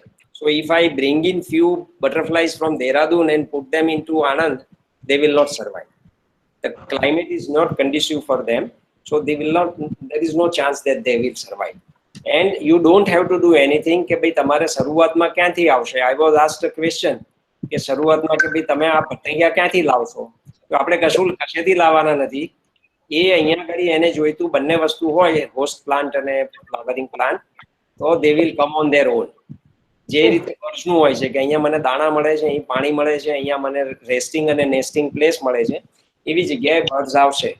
તો હું તમને એક example આપું કે મારી સોસાયટીમાં, you forget the area, મારી સોસાયટીમાં મારા ઘરે 26 species of birds natural way દર વર્ષે આવે છે, બધું ડોક્યુમેન્ટેડ છે. તો મારાથી 5th બંગલોમાં જશો તો ત્યાં હાર્ડલી 10 મળશે. ધ રીઝન ઇઝ કે એને કન્ડ્યુસિવ જે વાતાવરણ છે એ મેં ઊભું કરેલું છે.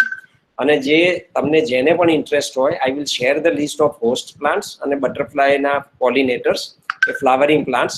સો if you have enough space even in your garden of either personal garden or even in college, you can plant such things and you can create the similar butterfly garden. Gradually, yes, they will come in a huge number because they will survive there only. They need not go anywhere else. Here is going to be a place where they will get everything. So I will share it with you. Okay sir, thank you. અને આ કચ્છમાં proper કઈ જગ્યાએ છે garden? આ છે ચેતના ma'am જાણે છે. આ કચ્છમાં અમારી કંપનીનો પ્રિમાઇસીસ છે એ 125 એકર છે. એ અંજાર પાસે ભીમાસર નામનું વિલેજ છે. Yes sir, I am visited to that village. અરે વાહ, એક્સલન્ટ. જો વોટ અ કોઇન્સિડન્સ. યસ, એ ભીમાસરમાં આ છે ગાર્ડન છે. મારા બધા બહુ મલ્ટિપલ ગાર્ડન્સ છે, એમાંનો એક આ ગાર્ડન છે. એ ગાર્ડનમાં અત્યારે એક ગાર્ડન એવો ડેવલપ કરી રહ્યો છું કે જેમ સ્પેરોઝ એક્સટિંગ થઈ રહી છે, તો એવા ટ્રીઝ પણ એક્સટિંગ થઈ રહ્યા છે, જે દે આર બ્યુટીફુલ અધરવાઇઝ અને જીનેટિકલી લોકલ ટ્રીઝ. અને બ્યુટી, તમે ચેરી બ્લોસમ જોવા એમ કહેશો કે જાપાન જવું કે USA જવું, તો એવા આપણા ઇન્ડિયન ટ્રીઝ છે કે જે એટલા જ સારા ફ્લાવરિંગ આપે છે. ફોર એક્ઝામ્પલ, તમે નામ પણ નહીં સાંભળ્યું હોય, તમે ગૂગલ પર સર્ચ કરજો, કુસુમ નામ છે. આપણામાં જેમ ફિમેલના નામ હોય કુસુમ, એ કુસુમ નામનું ટ્રી છે. એને ફ્લાવરિંગ કન્ડિશનમાં જોજો તો યુ વોન્ટ બી બિલીવ કે અચ્છા આટલું બધું ફ્લાવરિંગ એની પર હેવી થાય. હવે just think of a situation, અત્યારે મેં 100 કુસુમના પ્લાન્ટ્સ લગાવી રહ્યો છું અને એમાં આઈ એમ વેરી કોન્ફિડન્ટ કે વન્સ દે સ્ટાર્ટ ફ્લાવરિંગ, તો people will do visit the place to see the flowering. એટલે એવા એક આખો ગાર્ડન એવો છે કે જેમાં બધા એક્સટિંક્ટ થતા ટ્રીઝ છે આ કુસુમ જેવા, એવા હું લગાવી રહ્યો છું. અને બીજો એક ગાર્ડન એવો છે કે જેને સ્પેરો ગાર્ડન અમે કહીએ છીએ. ત્યાં આગળ ટ્રી બર્ડ્સ ફ્રેન્ડલી ટ્રીઝ નાખ્યા છે કે જેમાંથી એમને બધું ફૂડ મેક્સિમમ મળે. અને એને ત્યાં આગળ વોટર ફેસિલિટી ઊભી કરે છે. પ્લાસ્ટિક બોટલ્સનું એક હાઉસ બનાવી દીધું છે 12 ફીટ બાય 12 ફીટ બાય 12 ફીટનું. એની અંદર સ્પેરોઝ માટેની ફેસિલિટી, ફૂડ અને ગ્રેઇન નેસ્ટિંગ કરી દીધું છે. That is how it works.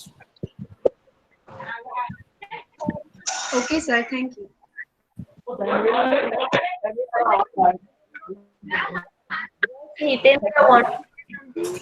Any other student want to ask anything to sir?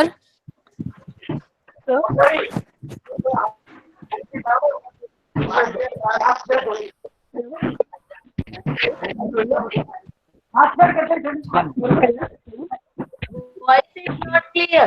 Hello. Yes, ma'am. આવાજ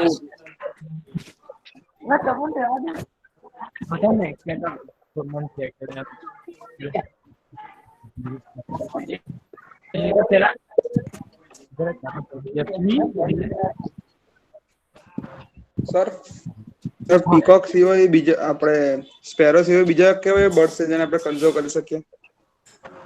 સ્પેરો સિવાય બીજા કયા બર્ડ છે? જેમ કે કોઈ બીજું કોઈ એન્ડેન્જર્ડ બર્ડ કે જેને આપણે કન્ઝર્વ કરી શકીએ? આપણે બધા આખી એન્વાયરમેન્ટમાં દરેક એલિમેન્ટને કન્ઝર્વ કરવાની જરૂર છે, કારણ કે we are lagging far behind. અને બધા જે બર્ડ્સ છે કે ઇમિડિયેટલી તમે કરી શકો જે તમારા આણંદમાં પણ મારા નહીં તો 50 સ્પેરો ફ્રેન્ડ્સ હશે અને બધા કરે છે. અને એમાં છે કાબર છે, બુલબુલ છે, મેકપાઈ રોબિન છે, દેવ ચકલી જેને કહીએ, સનબર્ડ છે, ઇન્ડિયન રોબિન છે, પર્પલ સનબર્ડ છે, પછી રફસ ટ્રાઇપાઈ છે. આવા બહુ બધા બર્ડ્સ છે જેને આપણે કોમન બર્ડ્સ કહીએ એ છે, કે જેને પછી તમે કહો કે વીવર બર્ડ એટલે સુગરી, ટેલર બર્ડ એટલે દરજીડો, આ બધા, પછી પ્રીનિયા એટલે કુર્તી, આ બધા બર્ડ્સ છે એ તમારી આપણી હ્યુમન હેબિટેશન્સની આજુબાજુના બર્ડ્સ છે. સો વી કેન, તમે બેઝિક વસ્તુ સમજો કે બાજરી, કણકી, આ બે વસ્તુની એક ટ્રે મૂકશો અને એની પાસે છાયામાં પાણી મૂકશો અને ત્યાં આગળ જો નેસ્ટ બાંધશો તો તમારે ત્યાં નોટ નેસેસરી કે ખાલી સ્પેરોઝ આવશે, આ બધા બર્ડ્સ એનું બેનિફિટ લેશે. અને સ્પેરોને છે એક લિમિટેશન છે કે એને નેસ્ટ બનાવતા નથી આવડતું. જે ટેલર બર્ડ કે વીવર બર્ડ બનાવે, ગૂંથે જેને કહીએ ગુજરાતીમાં, એ એને નેસ્ટનું સ્ટ્રક્ચર બનાવતા નથી આવડતું, એટલે આપણે રેડીમેડ નેસ્ટ આપીએ. પણ અત્યારે હવે એવું થયું છે કે બધા રો મટીરિયલ ના મળે, લાઈક સુગરીને નેસ્ટ બનાવવાના માટેના એના તાર મળે એવા લીમડાના ઝાડ કે એવા ઝાડ નહીં મળે જેમાંથી એ તાર મળી શકે, કે ટેલર બર્ડ હોય એને પામના ટ્રીઝ જોઈએ, વેરાયટી ઓફ ટેબલ પામથી માંડીને બધા, તો એ ક્યાંથી લેશે? તો એ એને નહીં મળે. તો એ નહીં મળે માટે એને અત્યારે અમે જે નેસ્ટ આપ્યા સ્પેરોને પ્લાન કરીને, એમાં બીજા જે નાના બર્ડ્સ અંદર એન્ટર થઈ શકે એવા બર્ડ્સે એ કરેલું છે, ઓક્યુપાય કરેલા છે. એટલે એ બધા ઓટોમેટિક કોન્ઝર્વેશનમાં જાય છે. પણ એટ ધ સેમ ટાઈમ તમને હું એમ કહું કે લેફ્ટવિંગ છે ટીટોડી, હવે એટલું મોટું બર્ડ છે કે આ મારો નેસ્ટ નથી લઈ શકવાનું, તો એ ઈંડા ક્યાં મૂકશે?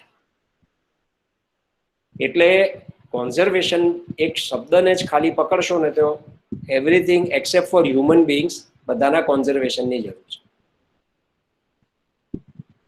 અને શરૂઆત કરો, ફક્ત દાણા અને પાણી મૂકો એના માટે નિયમિત રીતે રેગ્યુલરલી, તો they need not go anywhere. દાખલા તરીકે ઇફ યુ ફીલ કે અમારે પેરટ્સને, પેરાકિટ્સને વધારે બોલાવા છે, પોપટને, તો તમે એને એક બેઝિક વસ્તુ સમજો કે તમે એને સૂર્યમુખીના બીજ નાખશો કણકી ચોખાને બાજરીની જોડે, તો they will get attracted. Once noticed they will start coming, અને પછી એના ફિક્સ ટાઈમે રેગ્યુલરલી આવશે અને their population, their health will improve, their population will grow. હા બોલો બેટા. હા બોલો.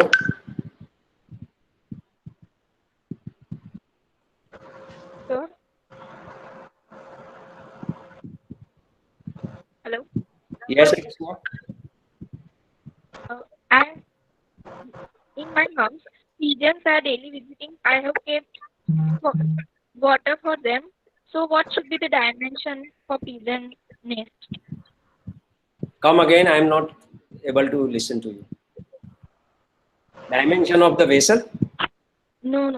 હું પૂછું છું કે અમારે ત્યાં આગળ મેં પાણી અને ચણ મૂક્યું છે, તો ડેલી પિજન આવે છે, તો એનું મારે નેસ્ટ જેવું કરવું હોય તો એનું અરાઉન્ડ કેટલું ડાયમેન્શન હોવું છે? સૌથી પહેલા એક વાત કહી દઉં કે પિજિયનથી દૂર રહેજો. Although we are into conservation, keep off from the pigeons. I will share a video and scientific detail. પિજિયનના જે ડ્રોપિંગ્સ હોય એની અઘાર કહીએ, they are result that because of that extract એમના જે છે એના લીધે એક નવો ડિસીઝ આવ્યો છે કે તમે ફાર્મસી વાળા સ્ટુડન્ટ્સ રિસર્ચ કરી અને મિલિયોનેર બની જાઓ, એની દવા કાઢો. એનાથી લંગ્સ ડિસીઝ થાય છે. એ lungs disease is known as pigeon bug disease. એ લંગ્સ ડિસીઝ એટલા ડેન્જરસ થયેલા છે કે લીલાવતી હોસ્પિટલ બોમ્બેમાં સર્જરી કરીને લંગ્સ ટ્રાન્સપ્લાન્ટ કરવા પડ્યા છે, અને એ પછી પેશન્ટ સર્વાઈવ નથી થતા. એટલે આપણે સમજ્યા વિના એ પિજિયન્સને ફીડ કરીએ છીએ. They are very much adaptable અને they eat much more than their capacity, અને દે બીકમ વેરી સ્ટ્રોંગ, અને એ એટલા બધા બચ્ચા એના થાય છે કે બીજા કોઈ પક્ષી માટે કે કશા માટે જગ્યા નહીં રહે.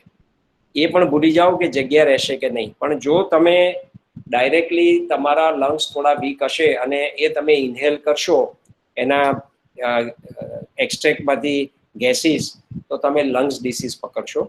અને તમે એવું માનતા હો કે ભાઈ હું તો એસી ની રૂમમાં છું અને બહાર કબૂતરની અગાર પડી છે તો મને નહીં અસર થાય, તો એ gas it is proven scientifically કે એ અંદર તમારા એસી ની બહારથી જે એર આવે એની અંદર આવે છે અને એ ડિસીઝ પણ કરે છે. આ ડેન્જરસ છે. એટલે ધેટ ઇઝ ધ રીઝન કે તમે લોકો ઘરે જે કહે છે બાલ્કનીમાં કે જ્યાંથી પિજિયન આવતા હોય ત્યાં આગળ પિજિયન નેટ નાખો, એટલે small birds can enter but પિજિયન cannot enter. અને પિજિયનને કોન્ઝર્વ કરવાનો ટ્રાય ના કરતા. કુદરતે દરેક જણને પોતાના માટે બધી કેપેસિટી આપેલી છે. આ તો શું થયું છે કે જે વસ્તુ ખલાસ કરી નાખી છે એના માટે જ તમારે ફીડ કરવાનું છે. કે આજે પહેલાના જમાનામાં ચકલીને દાણા પાણી કોણ કરતું હતું? તો એને બધી મેજોરિટી વસ્તુ તમારા ઘરના કચરામાંથી અને ગાર્ડનમાંથી ને ખેતરમાંથી મળી રહેતી હતી. હવે મળતી નથી માટે તમારે દાણા પાણી કરવાના છે. પહેલા કોણ પાણી મૂકતું હતું? તો કોઈ પાણી નહોતું. એટલે અત્યારે સિચ્યુએશન આપણે એવી ઊભી કરી છે કે જેના માટે આ જોઈશે. That is the point. એટલે pigeon please keep it off. No pigeons. Sir yes. અહીંયા હોર્નબિલ હું જોઉં છું રોજ, તો મને એવું લાગે છે કે એની જે સંખ્યા હોય એ બહુ જ ઓછી છે. તો સર એનું કોઈ મને રીઝન આપશો કે હોર્નબિલ છે શું, કેવા હોય છે? જોયા છે ખરા પણ એનું બહુ ડિટેલ નહીં જાણતી, તો મારે એની ડિટેલ જાણવી છે. મેમ રિપીટ કરો ને ક્વેશ્ચન. અહીંયા હું જે જગ્યાએ રહું છું ત્યાં હોર્નબિલ બહુ બધા છે. શું છે બહુ બધા? હોર્નબિલ. હોર્નબિલ્સ. હા. Very lucky. હા. બટ એવું લાગે છે કે એની સંખ્યા બહુ જ ઓછી છે. હા, તો તમારે હોર્નબિલમાં બે વસ્તુ તમને કહું, એને જરૂરિયાતની બે વસ્તુ છે. સૌથી વધારે હોર્નબિલ છે ને એ આંદામાન નિકોબારમાં છે. તમારે આણંદ જિલ્લામાંથી નડિયાદથી માંડીને ઉત્તર સંધાને બધે મેં જોયેલા છે. અને સર હું અહીંયા જ આણંદની જ વાત કરું છું. હાજી. આણંદમાં ને એમાં શું છે કે હોર્નબિલને શું જોઈએ? તો એને નેસ્ટ બનાવવા માટે સોફ્ટ વુડનું લાકડું જોઈએ. એ જે ટ્રી હોય કે જેની અંદર નેચરલ કન્ડિશનમાં, દાખલા તરીકે ફોર એક્ઝામ્પલ લીમડો જુઓ કે જાંબુન જુઓ, એ બધાનું થડ હોય ને એ સોફ્ટ હોય છે અને એમાં ડાળી તૂટી જાય ને પછી એની જાતે હોલ પડી જાય છે. એવા હોલ વાળી જગ્યા જોઈએ કે જ્યાં આગળ એ અંદર ઘૂસી જાય એટલું મોટું પક્ષી અને અંદર ઈંડા મૂકી શકે. હવે હોર્નબિલની એક વિડીયો મેડમ એક સેશન એવા લો કે આખો કે આ બધા જે ક્વેશ્ચન્સ છે ને એની વિડીયો સાથે આપણે વાત કરી શકીએ લિસ્ટ કરીને. હા, શ્યોર સર. હોર્નબિલ છે ને એને જે વડ છે બનિયન ટ્રી અને ઉંબરો, આ બે ટ્રીના જે ટેટા હોય એ that is the food which they are very nutritious અને મેડિસિનલ વેલ્યુઝ વાળા હોય, એની હેલ્થ સુધારે. હવે આંદામાન નિકોબારમાં મેઇનલી બનિયન ટ્રીઝ રહેલા. હું તમને સમજવા માટે એક્ઝામ્પલ આપું છું. હવે એની સંખ્યા ડિપ્લેટ થઈ રહી છે બનિયન ટ્રીની ડેવલપમેન્ટમાં. એટલે હવે એ હોર્નબિલ્સને ક્યાં જવું એ ખબર નથી. તમારે ત્યાં હોર્નબિલ્સ છે, અમારે અમદાવાદમાં રેરલી જોવા મળે, મોટે ભાગે જોવા જ નથી મળતા જે પહેલા હતા. અને જેમ મેં કહ્યું કે એને પોચા થડવાળા વૃક્ષ જોઈએ કે જેની અંદર એ નેસ્ટિંગ કરી શકે. અને બીજી વસ્તુ જોઈએ એને ફૂડમાં તો બનિયન ટ્રી અને પીપલ ટ્રી ને ઉંબરો એવા ટ્રીઝ જોઈએ. એટલે તમારે એવું છે કે જ્યારે તમે ટ્રી પ્લાન્ટેશન કરો ત્યારે તમારા રિજિયનમાં થઈ શકે એવા ટ્રીઝ વાવવા જોઈએ. અને એ ટ્રીઝમાં તમારે આવું થોડુંક વિચારી લેવાનું કે તમારે ત્યાં કયા કયા પક્ષીઓ છે અને એને જોઈતા કયા ટ્રીઝ હોય. તો એ લિસ્ટ પણ હું આખું આપીશ કે આ ટ્રી છે એની પર આ જાતના બર્ડ્સ અટ્રેક્ટ થશે, ધીઝ આર ધ રીઝન્સ. એટલે એનું કોમન નેમ, એનું ઇંગ્લિશ નેમ, એનું બોટનિકલ નેમ અને એ લિસ્ટ પરથી તમે એવા ટ્રીઝ પ્લાન્ટ કરી શકશો. એટલે આ બધા ક્વેશ્ચન્સના આન્સરમાં ચેતના મેમનો મોબાઈલ ભરાઈ જશે. એટલા બધા આગળ ફોરવર્ડ આવશે. તમે તૈયાર રહેજો બધા.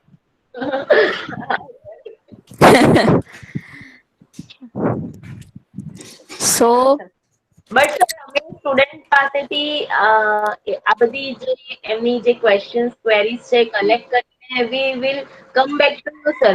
કોઈ એક Yes, I will be happy. Yes. કોઈ કે ક્વેશ્ચન ટાઈપ કર્યો તો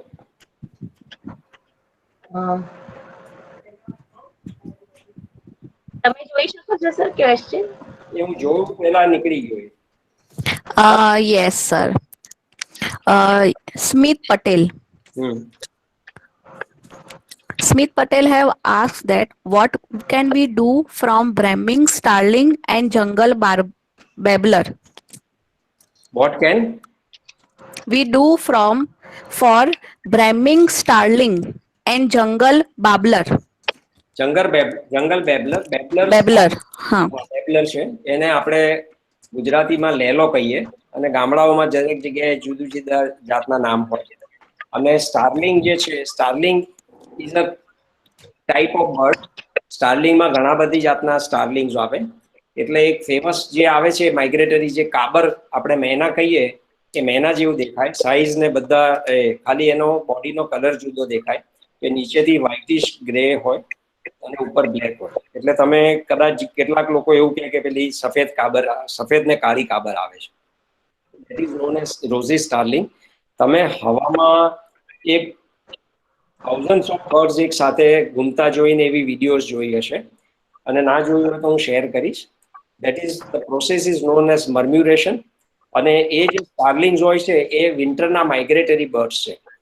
નાવ shortly they will start coming in. અને આ જે માઇગ્રેટરી બર્ડ્સ હોય, બધી જ જાતના, જે લોંગ ડિસ્ટન્સ ફ્લાય કરી શકે તેવા હોય, એમાંના બહુ ઘરડા, એજેડ, બહુ માંદા પડી ગયા તે, અથવા નવા બચ્ચા થયા જે લોંગ ડિસ્ટન્સ ફ્લાય ન કરી જાય, એ લોકલી રહી જાય જ્યાં આવ્યા છે ત્યાં.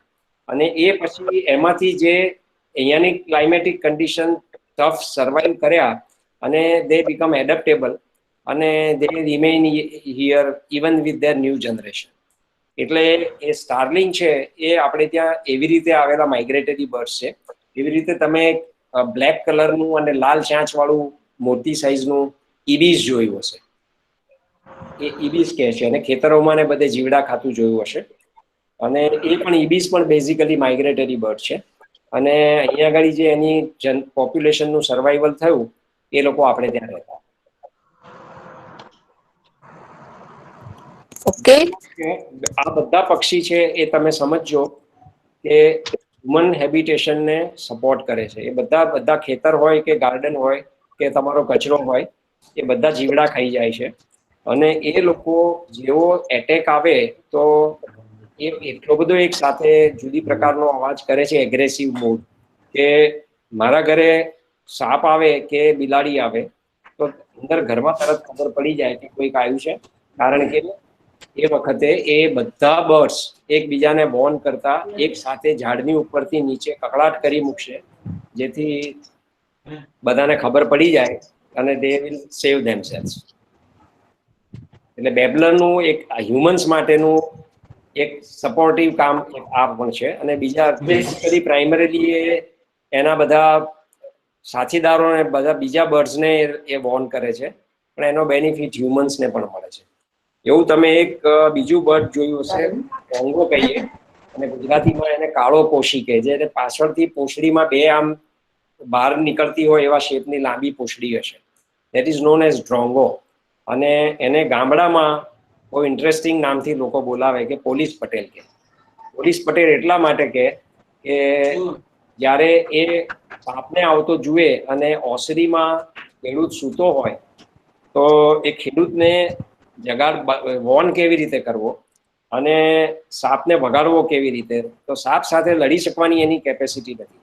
એટલે એને ખબર છે કે સાપ ઉડી નથી શકવાનો, એટલે એ જોરથી કન્ટિન્યુઅસલી ચીસો પાડી અને સાપની આજુબાજુ ઉડ્યા કરે અને એને ભગાડવાનો ટ્રાય કરે.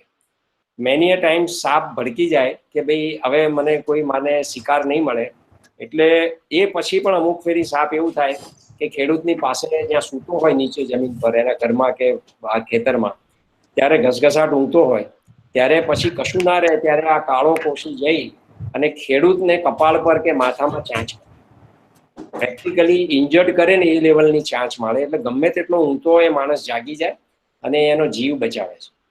એટલે પોલીસનું કામ કરે છે. That is why it is called police Patel, ડ્રોંગો.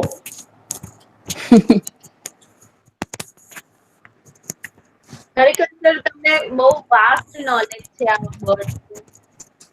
આ તો એક મજા આવે છે માટે બધું કરી રહ્યો છું. અને એવરી વીક એક નવા બર્ડ વિશે, અત્યારે મારા નવા આર્ટિકલ જે 2 ચાલે છે એમાં સ્ટ્રેન્જ કેરેક્ટરિસ્ટિક્સ ઓફ ટ્રીઝ અને strange behaviour and characteristics of animals. જેમ મેં તમને અમુક વાત કરી કે ભાઈ કેમલ છે તો એને 3 આઈલેડ હોય. સી આવા સબ્જેક્ટ ઉપરનો મારો એક નેક્સ્ટ સેશન કાલે છે, એમાં I will be talking on these lines.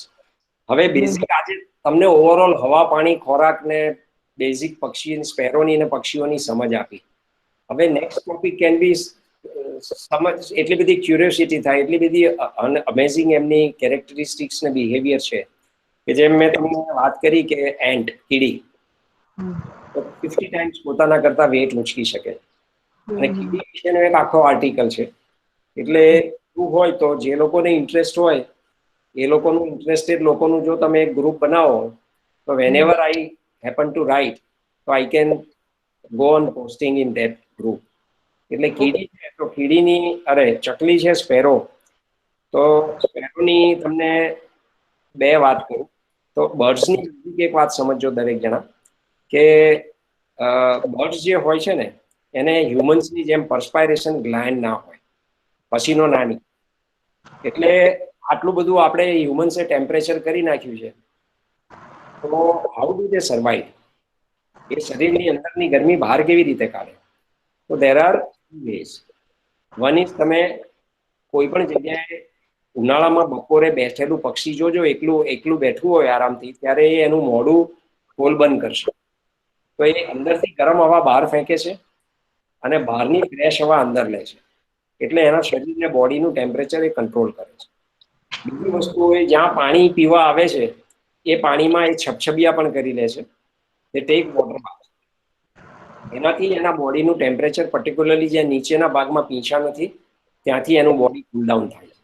અને પછી થર્ડ વે છે કે એ રેતી કો કે માટી કો જે સહેજ ભીની હોય અને એની અંદર એ બેસી ખાડા જેવું કરી અને એની પાંખો પછાડે છે. એનાથી જમીનની અંદરનો ભેજ એની પાંખો દ્વારા એના બોડીને ટચ કરીને એના બોડીને કુલ ડાઉન કરે છે.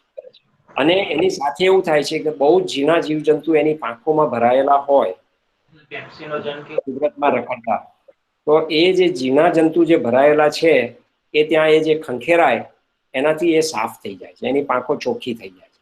So we call it a sand bath. આ જે બધું વાતો કરી રહ્યો છું મારી બુકમાં છે, જેને ઇન્ટરેસ્ટ હોય ટાઈમ કાઢજો. ભણવાનું તો છે જ, પણ આ બધું સમજશો તો નેચરમાં એટલું બધું છે કે તમારી ફાર્મસીની આખી કેરિયર એમાંથી જ, તમારી આજુબાજુ જે છે એમાં દૂર જવાની જરૂર નથી, હિમાલય જઈને જડીબુટ્ટી નથી શોધવાની. તમારા ઘરની આસપાસ જ એટલું બધું છે કે તમે શોધી શકશો. અને તમારો સબ્જેક્ટ છે તો it will be much easier for you too. Thank you, sir. Thank you so much, sir. Thank you so much, yes, for inviting me. I hope people had a nice time. Yes, thank you so much again, sir, for conducting extremely productive and interactive session.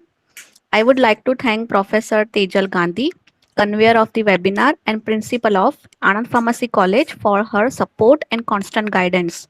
I would like to thank IT team of APC for the technical assistance and guidance. Once again, I thank you, sir, and everyone for joining the session and for the book also. Thank you. Nikita, Yes. request to all the participants to keep their video on so we can make one photograph. Yes, I request to all the participants to please on their videos. Ma'am, Everyone. photograph share करजो. Ha, sure, sir. Sure, I will share all the things with you, sir.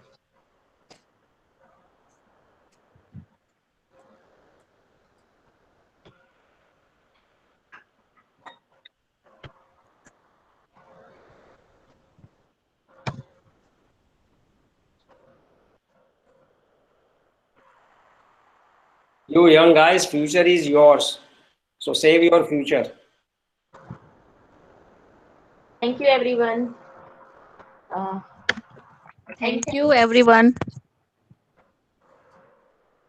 For taking such pain and giving such a knowledge regarding all this bird the environment conservation techniques. Thank you, sir. Thank you. Thank you So, all. ending our today's webinar, and we hope that we also meet Jagat sir in our next webinar. Yes. Are going to conduct. Okay. Thank you so much. Yes. Thank you.